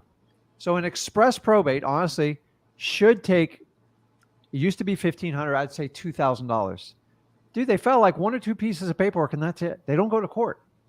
And then they're going to charge, 2 or 3 hours of legal fees plus court fees. That's the true cost of it. Why do I see people with $12,000 and $14,000 for a summary, probate? Why? Because that's the attorney lawyer can get away with it because we don't understand it. So I know a sensible. Listen, if you pay more than $5,000 for like a really easy probate, you're getting jacked. It's just. But like, it's very confusing. Like I remember when I went through probate with like my family, like I didn't know. I'm like, is that the normal price? I have no idea. And so you can't run the attorney under the bus. So if you can enter an agreement with that homeowner and now you've got leverage, okay? Once you have leverage, you go to the homeowner and go, listen, and then you get this information from your title company, go, how can this personal representative get this property sold? He goes, oh, they just need to file this motion with the judge to liquidate the asset. Once they file the motion within 30 or 45 days, it should be approved unless the judge has a question. Okay. I've only been questioned one time in 9 years on probates. Okay. He says, why are you buying it so cheap? It was a complete gut job. And he's like, okay, that makes sense. The court's job is not to substantiate if you got a fair price. They just want to make sure everything's legal, the will is followed, and all the correct parties are in consent. Okay. That's it. And attorneys, like, they make it like it's like this magical, like there are some complicated probates, but I had a probate that took 4 years. We sold the house in 6 months. It took her 4 years to get that final proceeds, but she was like very thankful. She goes, Rick, that would have cost me another $100,000 to keep that high end house. Man, that's insane. And so like everybody hides behind these lawyers. I'm like, I'm just telling you, they're all like, there are some good lawyers out there. Just like there's good teachers out there. There's good mentors, but like for the most part, wholesalers are so busy going so fast. Sometimes you slow down and you learn this. Full disclosure, I didn't learn this till almost like 9 years, 10 years into being a wholesaler. You know how many I got stepped on and walked over? I just got sick of it one day. So what else you got? I want to help some other people out here. All right. I'm going to do this. And then just, so on that last part about the filing the motion, is that the only thing that we have to do differently when dealing with probates? And can they still sign the purchase and sale agreement before? As long as they're the designated personal representative, AKA the executor, that court gives them the legal authority to act on basically the deceased person's behalf. They have the right to enter into it. Okay, so I would get them to agree to the contract, and then you get the contract, you have leverage. Okay? Okay, perfect. Let it sign, let the ink dry, run some title with the title company, and go to your title company and go, listen, I have this agreement. They're the PR. They want to do the summary, the summary administration is what it's called. And what do I got to do to get this property sold? He was like, you'll need I need a motion from the judge. They'll need it for title. And go, can you tell me what that motion is? And then here's the hard part. You got to go back to the owner now and go, listen, you need to tell your lawyers to file this motion. Okay. And every lawyer gets pissed when they hear it. They really throw a temper tantrum. I don't want to do that. They don't want to do it because it's an extra piece of paperwork and they feel like they don't have as much control on it. So you have to go through the homeowner because they're being represented by their lawyer. You don't really have any say in it. The secret here, guys, the secret to making probates work is entering that contract before you got to go through the lawyer gatekeeper because they're difficult. They want to review every contract. So if you get it signed before, you don't have to review the contract. You don't have to negotiate the price. You just have to get through it. I've had lawyers drag me on 6 months to a year. Sooner or later, I'm getting it. I got one going on 2.5 years now. Oh my God. But check this out. The price from 2.5 years ago is ungodly. And the PR goes, listen, can you pay me a little bit more? I go, if you get it done, I'll give you 10 grand more. The thing's worth like 90 grand more. Like you got to be reasonable, like when it goes up like that. But when it goes down, I do the same exact thing. I'm like, okay, we got to go down. I've had it go both ways. So here's a little secret too, guys. Sometimes a petitioner is the person that files like the probate with the attorney. Okay. You never want to contact the attorney. You're not going to get anywhere. Sometimes the person waiting to be designated as the executor is like, well, I don't have the legal authority yet. And sometimes lawyers like just drag their feet. I tell you what, here's what I'll do. If you're okay with the price and the terms we spelled out, I know I have to be patient. If you want to sign the agreement, at least I'll go ahead and set the money aside. I'll take a look at the house and everything. And then if there's any problems, I'll back out of the contract for you. Sometimes I do it to protect other wholesalers or realtors from trying to list the property or buy the property. I will tell you, lawyers hate that, and I've gotten kicked out multiple times saying she didn't have the legal authority to enter in that contract. Yeah, but she wants to sell it. Wake up! Like I want to help people out. You want to walk through like legal terminology. So we're always I always go to the seller. What do you need? She says, Rick, I really want to get rid of this property. And then they'll go like this, but my attorney told me. And I'll go, Martha, what do you want to do? Like in the perfect scenario, what would make this like, what would set your mind at ease? And she's like, honestly, I just like to agree. And like, I want it done. I want to know it's locked in. I want to know you're not going anywhere. Okay. Tell you what, enter in the agreement and then we'll just kind of keep it between us. And then let me know when you have the legal authority and then we'll hand it to the lawyer. And then worst case scenario, you have them go back and re-sign the last page of the contract. It's legal, but what that does is it prevents other wholesalers or realtors from coming in and snatching your deal on timing, which happened all the time to me. You're better off having an unauthorized signature than no signature, in my opinion. Because part of this is mental acceptance, right? And the other part's legal. And we're always dealing with the mental acceptance the hardest as wholesalers. The legal, like, yeah. So I recently had a lawsuit like based on this. And they go, well, she didn't have the legal authority because the heirs didn't know about it. I go, is she part of the heirs? Yeah. Not my problem. Like, what do you want me to do? So they go, listen, and you can buy 1/10 of the property. I go, okay, I'll take 1/10 of it. They're like, well, wait a minute. That screws it up for everybody else. I go, exactly. I go, listen, someone has to be like, she wants to sell it. The fact that all these heirs came out of the woodwork's not my problem. And I go, we'll work with I go, I'm not spending money on an attorney. Like I'm enforcing my contract. So they have to go to court to nullify my contract and it costs money, but I have to go and testify. I don't have to testify. My employee has to testify and it screws up the title real bad. And so I go, listen, why don't you tell the others we want to buy it and then find out what the number is. And they come back like $1 million. It's crazy. So get it signed and try that little trick. Worst comes to shove on it. But always, if they want to sell it and put it to bed, help them out, even if they don't have the legal authority to protect your deal and say, listen, when it's official, let me know. I'll come up, we'll meet you. We'll look at it again. We'll have a cup of coffee and we'll seal everything up. Works all the time for me, man. That's how I teach my acquisition people to do it. Okay, yeah.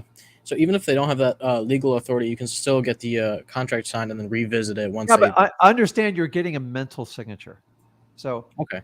have you ever signed something, but like you didn't have the legal? The people do it all the time. You're not buying that house, like you can't close until you get the legal authority. Yeah. But in the last 4 years, you almost had to do that because I had so many people like approaching her, and like I would get it under like we'd offer 210,000, and then the guy goes, "I'll give you 250, I'll give you 260," and then they start going, "Well, crap, you know, well he's going to give me more, Rick. Can you do more?" And it's like, because I didn't get that signature, it cost me 40 grand. But if they sign it, they go, "I already made a commitment to the house." And most wholesalers don't understand the difference between a legal commitment and a mental commitment. As wholesalers, everybody understand on this live, we fight for the mental part. I can't control the legal. I leave that up to a legal team and title companies. Okay. So if you can get people to mental, every now and then you will lose some of them, but if you give me 10 contracts and I had to get them to sign 8 of them mentally, 8 out of 10 will stick because most people want to stick to their word. Okay. Verbal, different story, 50-50 at best. So if you had a verbal agreement, would you be more comfortable with a verbal agreement or an unauthorized signed agreement? Definitely the signature, because that's still, you put it on paper. So it's the same mentality I teach you when we have the upfront agreement with customers. Okay. Wait a minute, Johnny. You told me you'd make a decision, yes or no, at the end of ours. Didn't we agree on that? And they're like, yeah, you're right. People don't want to be called liars. So especially if you put it in writing, they definitely, 8 out of 10 people want to live up to their word. I know that's crazy in the United States these days, but it's true. Okay. So understand that. So, okay, but I got to let you go. I got to help some other people out here, man. Okay. It, man. You have a good night. Okay. See ya. Okay. Let's jump around here. Let's see here. Okay. Let's see. Tristan, you there? Tristan. Going once, twice. I'll try to come back to you. Oh, wait a minute. You there? I can't. You there? Yay, boy, I caught you there. I was just getting ready to hang up on you, man. What's going on? Sorry, I'm at work. I had to get somewhere quiet. That's okay. Can you talk, or you want me to come back to you? No, it's all good. I'm good now. But okay. Yeah, it's my first time on with you, man. Nice to meet you. And I love the video you did today. It answered one of my big questions because I was getting all pushed around, getting these. You there? Justin, I think I lost you. Okay, I'll come back to you, man. Okay. I got to get like a lottery wheel here. Let's see here. Natasha, you there? Hey, Rick, how are you? Good. How are you doing? Long time no speak. Yeah, I know. It's been a while. I was overseas doing the working thing, and now I'm back. So all right. I'm good. Where'd you go? I was in the Middle East, Bahrain, for a while. Wow. I've Yeah. never been there, man. How's the weather there when you were there? It's hot. It's hotter than hot. It's hotter than hell. It is hot. Oh my Lord. gosh. What do you mind if I ask what you do for a living? You don't have to share it if you don't want. I'm just always curious with people. Oh, I work with the Navy. I'm an engineer. I work on ships. Awesome. Yeah. And how long have you been with the Navy for? 5 years. Oh, cool. But so I'm a civilian. I'm not in the Navy, but I'm a civilian. No, you just work. Okay, cool. Yeah. Awesome. How's business going over there for the Navy? Say that again? How's business going over there for the Navy? We're not going to talk. You know what? I'm going to be honest with you. Like one of my, life's not about regrets. Like if you try stuff and you fail, you actually do better than not trying at all. But I kind of wish I went in the military for at least 2 years when I was a young man. I just, like, I feel like I missed something out. You know, it's like, I didn't have the guidance, but like I would have, as a young man, I would have loved the military because I love structure and stuff like that. It would have fit like really well. I didn't want to work in the military my whole life, but I think a couple of years just would have been exactly Exactly what you just said is what I actually just had this same conversation with my 17-year-old son last night, trying to explain to him, the military might be a good stepping stone, teach you structure and, give you another life experience. But, these kids No, it's nowadays. good. And then, like, so other than my ADHD, which I like to talk to people and get to know them, is you guys tell me in the comments like what you like. I just like I'm a really proud, like, people underestimate what goes on in the military and the sacrifices families. I got a lot of family um and friends with like military, and it's a huge sacrifice people do. Like it's crazy. Like I don't know, man. Like, especially being shipped overseas during the holidays and people making long commitments. And the other part is, I think it would help mature a lot of our young people. It really builds. I'm going to say a controversial statement. It's probably better in college, but that's just my opinion. But go ahead. What can I help you out with? I lost her. You got to be kidding me. I keep losing people left and right. Okay, I'll come back. Wait. Here, I'm right here. There you are. Did I click Yeah, a button on you? I hit a button or something. It's and it okay. went I away. brought you back. You were there. So Yeah. I feel like the military would honestly, I did like 5.5, 6 years at college. I would have done better in the military. It's a terrible state.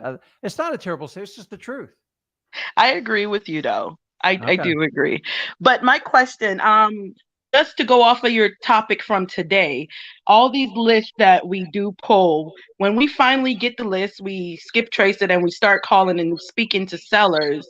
Do we mention where we found their information, or we just go in with our script No, as wholesalers? I just go in and make sure they're the owner and see if they have see what their interest is in selling the property. You going in on the list is number one, probably going to embarrass them. Like, most of these lists are not like good things. Like, Okay. and unfortunately, like, a lot of people have been on them. So like, attacking the list, it's not going to win you any credibility points. Okay. So Okay. you're better off. So you got to look at it is you're finding properties where there's going to be the most likelihood to get a deal, as opposed to you just pulling like a raw Zillow list. Because Yeah. that's going to be painful. Mm-hmm. Because even if they want to sell, they all want tippy top dollar. If I know someone's got grass that's 3 or 4 feet high and like there's a leak, the roof's missing, they're probably going to be they'll go, yeah, I'm open to selling it. I got some. And so I rather them tell you the issues than you attack them, because you're a stranger. Yeah. And let me ask you, when you first meet someone, do you tell them all the problems with Natasha, or you tell them all the good things? All the good things. That's human nature. So we Yeah. don't have to go, guys, you don't have to go far from your DNA lineage.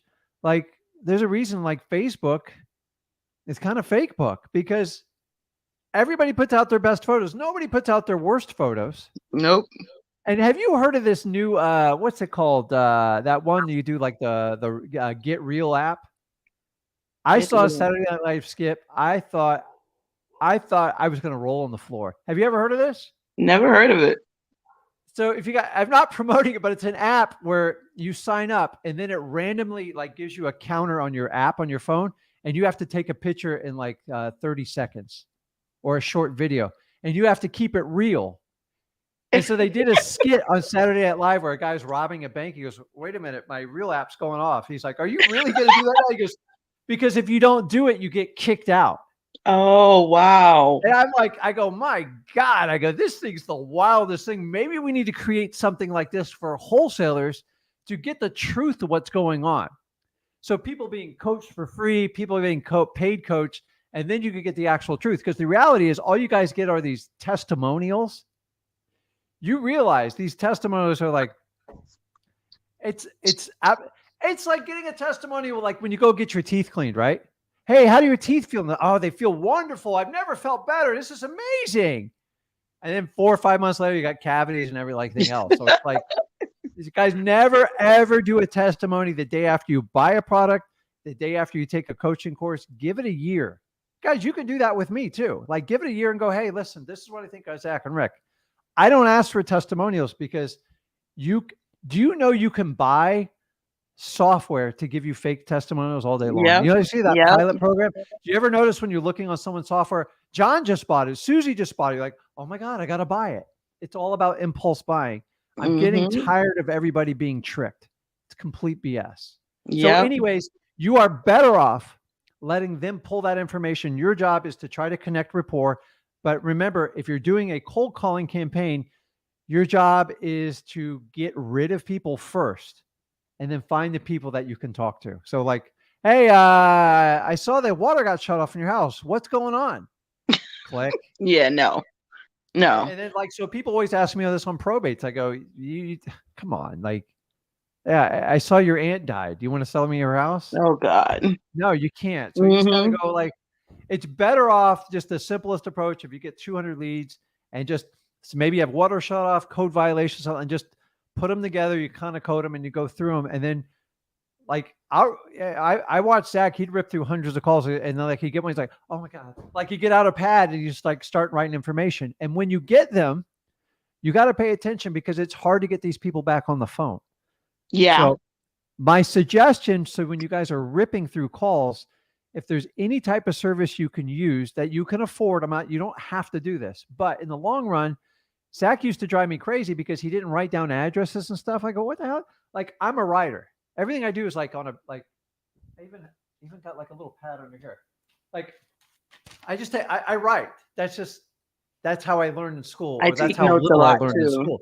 That's how I learned. So if you guys ever listen to like David Goggins, for him, like he has dyslexia and stuff, for him to learn a book, he literally has to write it out. It's crazy, but that's just a function of our brains. Like it's what God gave us and it's the way our environment we came up into. So you can use apps, you can use recording stuff where you can record the conversation if you can understand what you're saying or the seller's saying.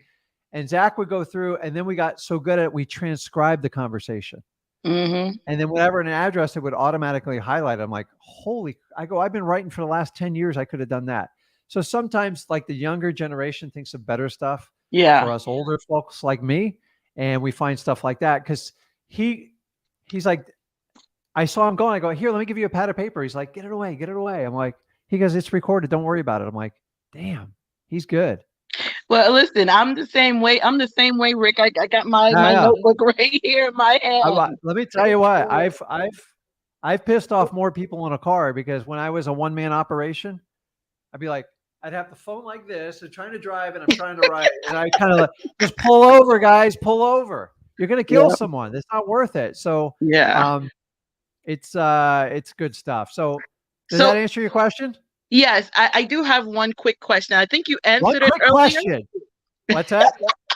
I swear I'm going to get gonna buy the t-shirt. Get a graphic or a buzzard every time you guys say that because it's I'm gonna buy it. When you make it, I'm gonna buy the t-shirt. I think I'll do the t-shirt. I got a quick question. So I go every time you guys say it, you got to buy the shirt. We'll figure a charity it goes to, and then like we'll raise hundreds of thousands of dollars, but instead of giving it to the coaches. So I most likely will be doing virtually, right? And I know you said it's better to go in person for some of these lists. So the goal is just to be able to finesse your way in there over the phone if you have to. Right? Yeah, I got a little ADHD there. Say it again. So I heard you say it earlier, I think, but I will be doing virtually, virtual markets. So in order to get I know you said for some of these lists, it's better to go in person to get them. But if you can't be there in person, you finesse your way over the phone. Correct. So the biggest problem people have doing it virtually is they call the wrong department and the person goes, I don't know what you're talking about. And then you try to talk them into it. It's on you to get the right department. You got to do the research. Not every city and county is the exact same. No. So Chadrick from South Africa, he called me. I walked him through it. He's like, Rick, I got it. He goes, it took me about 3 or 4 tries. He goes, but the first 2, I was just with the wrong lady. I'm like, wrong building, wrong department. When they say, I don't know what you're talking about, it means you contacted the wrong department. It's okay. Just go, okay, it's not that one. It's weird how they label some of this stuff. Code enforcement, code violations, some of them with the building department. The tax delinquency, like in the state of Florida, they're all tied to DMV. Why? I have no idea. I have to sit there while people are getting their driver's license to get the tax delinquency when I used to go in person myself. I'm like, are you kidding me? I had to get a number and take it. I'm like, Yeah. barely passed the eye test. But if you ever Oh, go to the DMV, it's like, it's a 5-6 hour process. And our yes, state it is. terrible.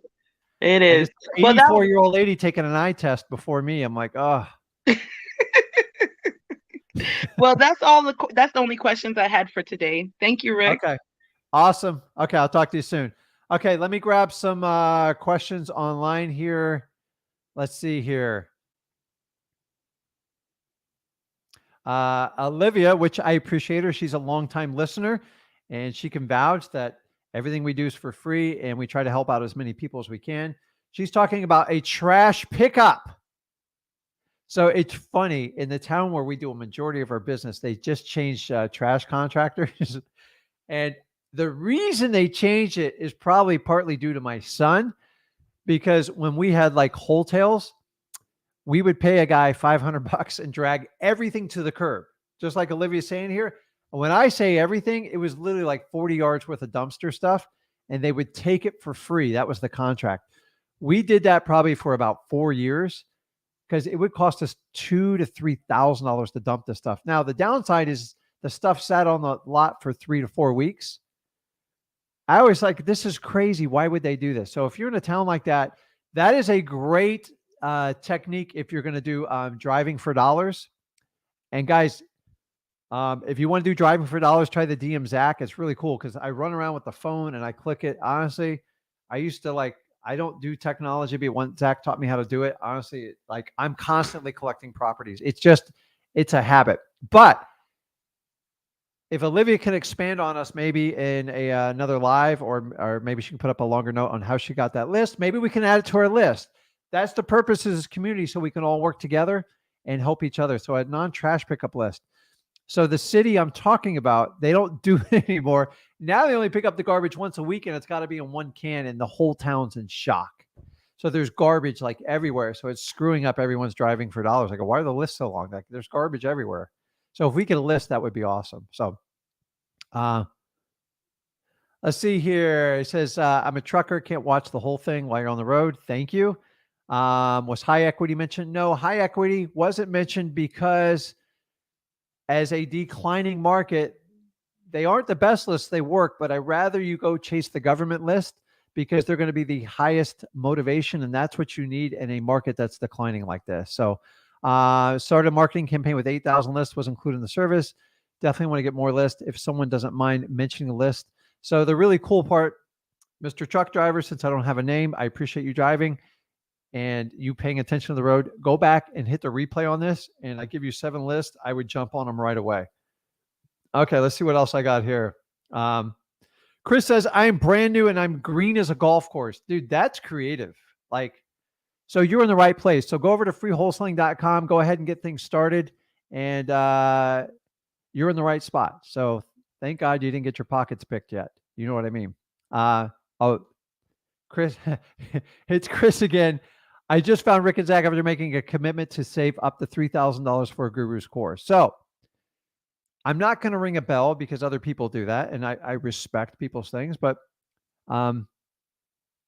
listen, if their course was better than mine, I would endorse it. I know it's not, but if you connect with us, that's great, Chris. So let's jump on. Let's help you out. Go to freewholesaling.com. Everything's transparent there. And the only question is, are you going to take the action to do it? That is the only difference between people successful and not successful, because you eventually have to do the implementation. I hate the word coach. We'll talk about this later, but a coach is just somebody that's in your life for a season and just tells you what to do, and you either do it or not. There's no penalty if you don't do it. So the fact that a wholesale coach or any type of real estate coach can hold you accountable, what are they going to do? Seriously, they've already taken your money. And if you need money to hold yourself accountable, money's not everything, guys. Trust me, it solves a lot of problems. But when it comes to accountability, I've seen people pay hundreds of thousands of dollars and do nothing. So, okay. One more and I'll get back to it live here. Hey, Rick, I've been pulling leads from PropStream and most of the numbers are on the DNC list or not in service. How do you deal with that as a user? to be honest, if you're starting out, do not get obsessed with the DNC list. I'm not a cold caller, but I'm here to tell you, you have a lot of lenience when you start because your volume's not going to be through the roof. DNC becomes a problem because think about this. Are you selling a product? You're not. Are you offering a service? No. You're simply trying to buy someone's property. That's it. See if there's interest in it. So I'm not here to split hairs. I'm not a lawyer. If you do this on a massive scale, 20, 30,000 leads, 50,000 a month, then you have to have a good DNC scrubbing. And then the volume will offset the 25% that are taken off that list. So Adrian, I wouldn't be focusing on the front of that. And honestly, until I got my hand slapped, I didn't honor the DNC list. Sorry. God, I hope a government employee's not watching this. It's just the truth, guys, you know? Let's see here. Who did I miss here? Alex, you there? Alex. I'm here. How are you? What's going on, man? Hi, nice to meet you. I've followed you guys for a while, and you guys have been like super helpful with me starting getting into the wholesaling. And Cool. Where are you located? I'm actually in Southern California. All right, man. It's a hard market here. Hey, how's the gas prices over there these days? Is it every bit of what they say it is? It sucks, honestly. I mean, thankfully I actually work from home as my regular job. Yeah. So I'm happy about that. So I don't have to drive. My fiance has to drive maybe about half hour one way. But she has a little hybrid, so it's good on gas. But yeah, it's like six plus a gallon. And the crazy thing is here on the East Coast, like in Florida, like I filled up my daughter's car the other day and it was $3.03 a gallon. You're literally double. I don't understand it. I would love that. I like, oh, trust me, we got up around 5 and like everyone was having a heart attack. And now, I mean, it's just, and so you guys have been going up and we've been going down. They said something like it's a refinery issue or like $3. I'm like, man, yeah, they said that. I just saw this morning on the news saying that it was like 2 billion barrels are going to be stopped per day from like Russia and another country. And it's supposedly going to impact the United States too. So hopefully it doesn't impact Cali that much, but you can't go much higher. If you hit double digits, you could you could have like you could have like pitchforks in the street over there, man. It's crazy, man. Like, you know what the thing is, California is one of the prettiest states. I just don't. It seems like after Arnold Schwarzenegger left there, it just politics wise, and I'm not getting into it with you. I just find it. Yeah. The taxes, everything is just like, my God. And I was just there visiting. I thought it was like a really pretty place, wonderful weather, but I get it. Like you grow up there, the beautiful weather, your family's there, but it's like, man, if you could just like transplant and bring all that stuff with it, it's like crazy. Because Florida's kind of the opposite. We don't have an income tax. Gas is low. Must be nice. But you know, we get these ravishing hurricanes at 155 miles an hour that can like cut through your house, and there's no guys. Just so you know, once winds get around 135 miles an hour, there's no rebuild. It's over. Like it's like a giant tornado. So 120 is about the threshold. I've been through enough of them, and after that, it's a complete rehab project. So Sanibel will take 10 years to come back from a minimum. Holy crap. Like that, they were hit so hard. And by the way, none of those houses, they're not fortified like they are on the East Coast. We're used to it. The West Coast, it's actually rare for them to get those storms. So yeah. Anyways, what can I help you out with, man? Oh, actually, you had answered a lot of my questions. Actually, I had. I just have questions. They're not quick.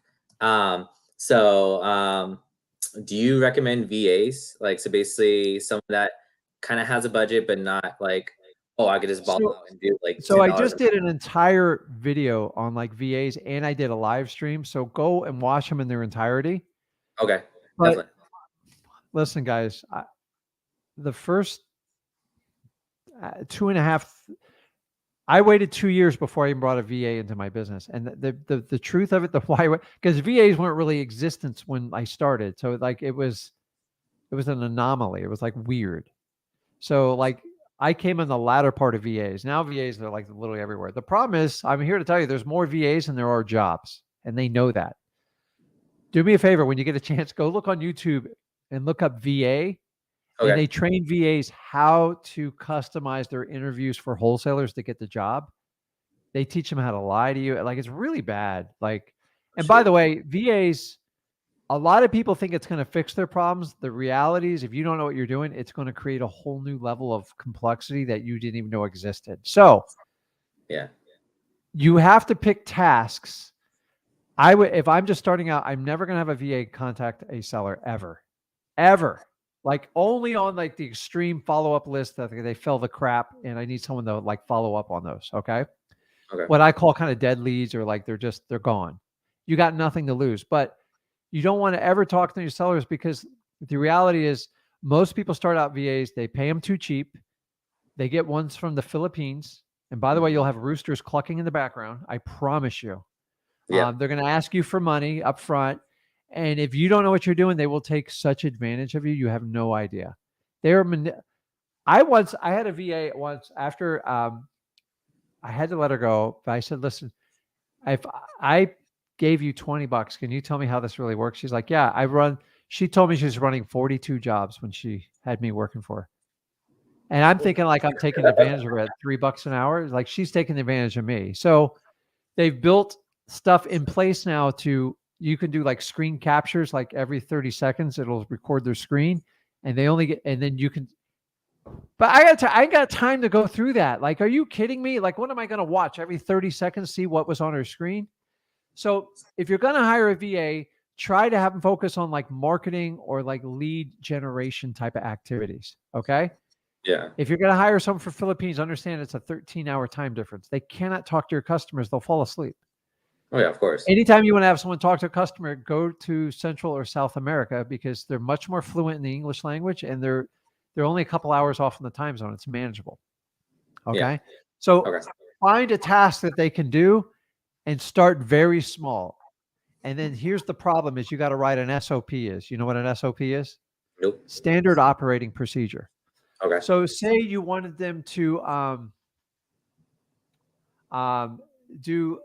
say you wanted them to do a say they were able to pull the probates from your county, and you gave her the list, and then he or she had to cross-reference to the property appraiser site, and then they had to help you go into your skip trace service.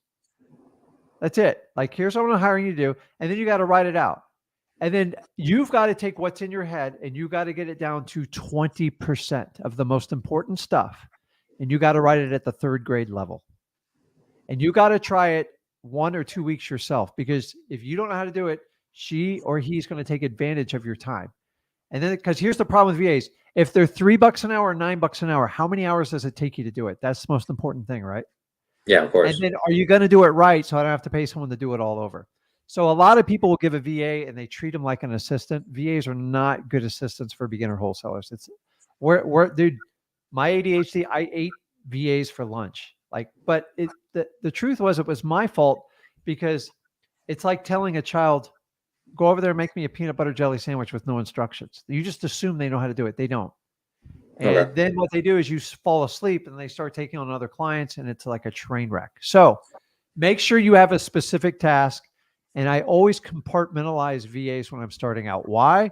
Because when one doesn't want to work, if it doesn't, I'm going to replace them and put somebody else in, and I'm going to have an SOP, and I'm going to keep adjusting it. And then when you give a VA like 4 or 5 important tasks, and they lose power, they lose internet, or they ghost you for maybe a internet issue, you're in big trouble. And that's the problem with that. So typically I tell people to hire VAs when you are starting getting frustrated because you have too many tasks to do, and go, okay, what are 2 or 3 tasks that I can pull out that I could train a 3rd grader to do? It's the truth. I'm telling you, they can't. So many people think they can get inside your head and figure out how to do this. I'm telling you, they can't. You gotta, so just smart, and then you learn, and then you can see. And then here's the other thing. Okay. You got to give, if you're going to hire a VA and you're committed to it, you got to give them 90 days, unless they like don't show up to work or like don't do anything. Then you just fire them. Okay. But 90 days, because they still going to have to figure it out. And I tried at the beginning, you want them to do stuff that's going to help you contact more motivated sellers. Don't ever hire them to contact the motivated sellers. It's a 6-month pain train, buddy. Like, trust me. because people in the United States, they have no tolerance for people's lack of I remember I hired a VA from the Philippines once. It took me 6 months. I mean, I went through a lot. I was paying her $9 an hour. It took me 6 months. Now, they got the low hanging fruit. Anyone can get the low hanging fruit, but the ones that took work is where we really make our money. They're like, why is there a rooster crow in the background? Why does she not understand what a basement is? And like our culture here. So not only do you have to teach them the business, you got to teach them nuances of the English language. So like the guy told me that was dope. Are we smoking? What's going on? Like stuff like that. And then you have to teach them the culture. And sometimes some of them have it and some of them don't. If you guys think you can go to paid services, you're going to get killed. So find a task or two that's driving you nuts. And do me a favor, don't hire a $3 VA. You're going to get your butt kicked. So between $6 and $8 is what they should go for. And then and look at their track record and everything they do and just kind of figure it out. But back to your question is you hire someone when you're starting to you can't get to all your leads and you're spending more time doing paperwork than you are meeting with customers. Then you just go, okay, and just take one task at a time. And so a lot of time with the VAs, I go, I'm going to give you one task. I'm going to give you a week to get it done. If it works out, that's great. I've got $50 on the line for you if you get it done right. That's it. So you can do a one-time job in Upwork. And remember, that's the best they'll ever typically be. And by the way, all VAs are wonderful and nice to you, but they got to get a job done. I don't have time to go through those screen records and stuff like that. I hate that stuff. Does that answer it?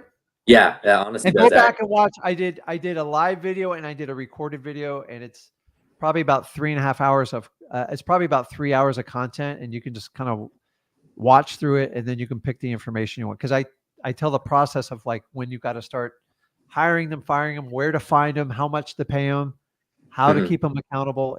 It's a lot of work, guys. A lot of people think you hire a VA, oh, I'm solved. Honestly, it feels good. It's like hiring a real estate coach. You give him or her $5,000. I go, they're gonna take me to the promised land. They're like, how many people did you call today? Like, oh, how many do you want me to go? I told you to call 500. How many did you call? I go, I didn't call any. He goes, well, I can't help you. Call me back when you do it. And that's that's just the truth, guys. You can't blame the coach for that either. It's like, you've got it. And they go, oh crap, I actually have to work. That $5 or $10 grand is not going to put a duplex in my driveway. Same thing with the VA. So once you figure it out, it's not a big responsibility, but you're just wasting money and time if it doesn't work out. Yeah, most people fire a VA too quick and they give them very little information. And that's why most of them fail. Okay. I'm like the prodigy child of that. So think about that. If you had to have somebody sit next to you, what tasks would you get them? How well would you train them? It's painful, man. Everything takes time to train. And if you get a VA that's perfect, if say there were $20 an hour, you're still gonna have to train them. So it's not going to change. It's like a regular employee. Yeah, 100%. Okay, man. I'll talk to you, bud. All right. Have a good one. Nice meeting you. See you, man. Later. Okay. Let's see here. Fred, you there? Fred, talk to me. Fred. Okay, moving along here. Joel, man, you seem eager there. I see you smiling. You there? Joel, I can't hear you. I don't know what's going on. Okay. I can hear you now, man. What's going on, man? We're on the clock here. Let me see if I can help you out. Can you hear me? Yeah, I can hear you now. It just took a minute to come through. I can't hear you. You can't hear me. Can you hear me now? Okay, Joel, hit me tomorrow. I'll be on with my son, okay?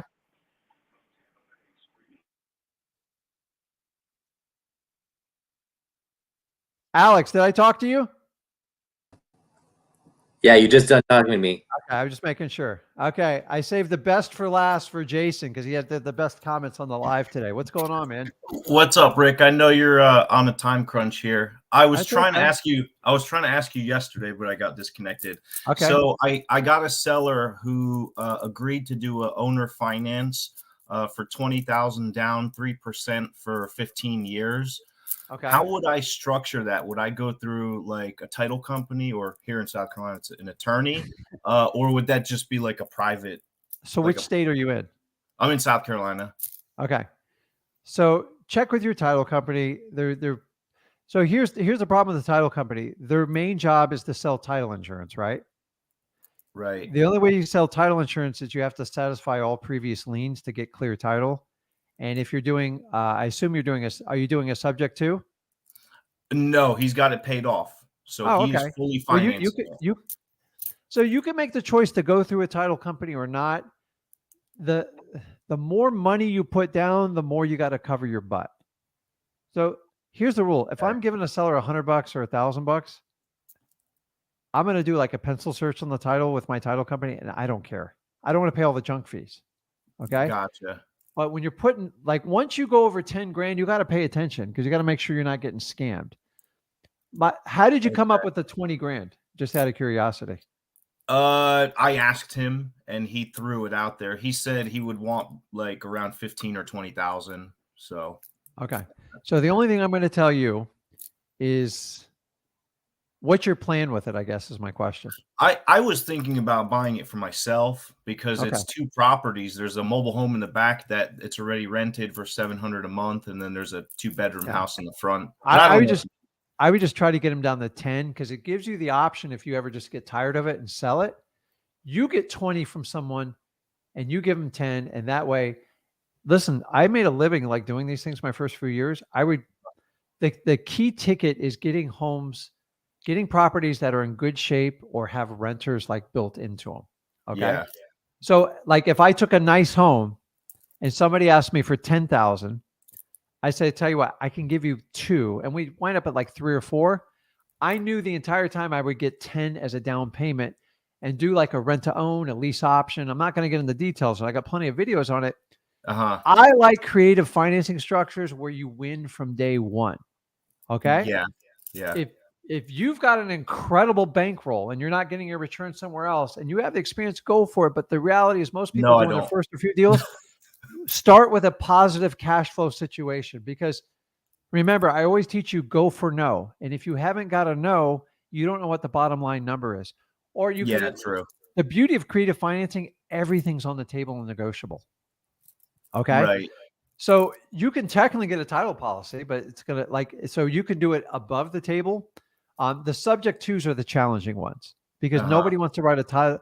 You have to find a title company that will write a policy with the exception of the existing mortgage, and they don't like to do that.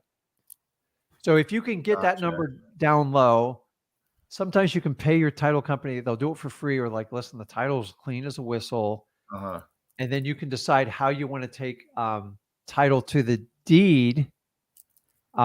That's an attorney question. I ain't going to answer that for you because everybody's got a different answer. Okay. And then remember, the less you put down, the less you're at risk. Okay. Yeah, it makes sense. And then keep in mind, like some people, like like one of my favorite deals I did is I bought like a little a double wide mobile home for like 30 grand. And the guy goes, I go, hey, what do you need? He goes, I need 7 grand down. I go, how about 2? We settled on 3. You ready for this? So I owed him $27,000 and I make $300 a month payments, not amortized. I just $300 till it's paid off. Wow. And I rent it for $1,200 a month. And guess what? The renter gave me first, last, and security, which was over $3,000. I'm like, that covered the deposit. So I make $900 a month, and I'm like, I don't give a crap. It's free money. I don't even have it titled in my company's name. I just have a lien on the property, and Yeah. I don't care. So the rule with creative financing, the more money you put down, the more you've got to pay attention because, dude, this funny thing of life can sometimes get in the way, and you want to be able to where if I have to cut and run, I don't want to lose. Yeah, I gotcha. There's a lot of people just get 20, 30 grand. It's like, I'm like, okay, then what are you going to do? Like, because they're only going to give you 10 or 15 for it. You just put 15, you're in 15,000 in the red. Yeah. And I'm then going to you're make losing. 200 or 300 a month. I'm like, well, if the rents go sideways, that's going to go down to 100. Yeah. Dude, I've been there. I had to give 2 houses back when I did my first few deals because the market, but we had an apocalypse market meltdown. Rents went from 1,100 down to 500. And I never accounted for that. I don't think it'll do that, but try to get that payment as low as possible to give you as many options as humanly possible. Yeah. Yeah. And don't be Okay. embarrassed about it. And how you protect yourself is build the best rapport you can with them and go, listen, gee, this is what I can do. So, and take into account any type of repairs the property needs. Go, listen, A I have to lot. do this. Okay, well, I The don't want you to bathroom put is down a like big from the down payment 60s. and do a ton of repairs, because that's Yeah. you're going to smoke through so much cash doing stuff like that, and that's not what wholesaling is about. Yeah. I'm all about creative I'm financing. probably going to hold off on it though anyway. Creative financing works well when you profit from day one. Then it becomes part of wholesaling. But the minute you go deep into the red, unless it's a property personally for you and you're okay with it, it's a different story. Yeah. I'm telling you, these deals are only going to get better. And you're going to see, Yeah. then you go, oh, this guy only wants 5. Guys, you don't have to give people an amortization. Go, listen, if I paid you $500 a month, you good with that? Yeah. So here's how I do it. If the rent's $1,000, I want to give you 500 because I want to cover my end. It's a simple math problem. If you don't want to do it, that's great. I don't care. Amortization, that's the interest, right? That's what the fancy thing, the bank comes up, so they get all their interest in the first 7 years, and then Oh, you know why they do it? Because most people yeah. don't keep a mortgage past 5 years. Yeah, and then after that amount of time, you start paying towards the principal. Yeah. No. Yeah, so the $300 I pay every month, that just goes towards the principal. There's no interest. Right, but with the bank, that's way, yeah. So look at it after like 10 years, then you're paying the principal. Correct. So if you get a good subject too that's got like 10 years already paid into it, they actually wind up being a home run because most of the interest goes because like almost half the payments going towards the principal. So yeah, the bathroom was like, it's like blue tile from the 60s. I don't like large down payments and heavy rehab on a creative financing deal unless I have particular knowledge. Because listen, especially when you first start out, you guys are going to have so many options. I don't want to obligate you to go, crap. We all have that first house or two we bought on creative finance. You go, that was dumb. That's where I'm at. I'm like, this is my first deal, but I'm going to be smart about it. I'm not going to take it. But no, you can't have a big down payment. And like, what are his options? Like, it's only going to get worse. So it's like, I would keep a good rapport with him and go, listen, here's what I can do. And try to get three or five grand down, and then try to get a payment. Like, I don't even bring up interest rates. Like a lot, like, most of the time you pay it, but you'd be surprised. Some people are like, yeah, just pay me every month. I'm like, okay. Yeah, that's better. Yeah. Okay, Rick. Well, I'll let you go. Bud. Thank you for Have a good one. Man. Have a good day. No problem, man. Okay. See you. So guys, wait a minute. Okay. Bring my ugly mug back up here. So that's it, guys. So I will be back on, me and Zach will be on tomorrow night live at 5 p.m. Eastern time. If I missed you guys, jump on there. I know I missed some of you guys on the live, but I will see you guys tomorrow at 5 p.m. Eastern. Guys, go out and get deals. Have fun and go find me a deal. So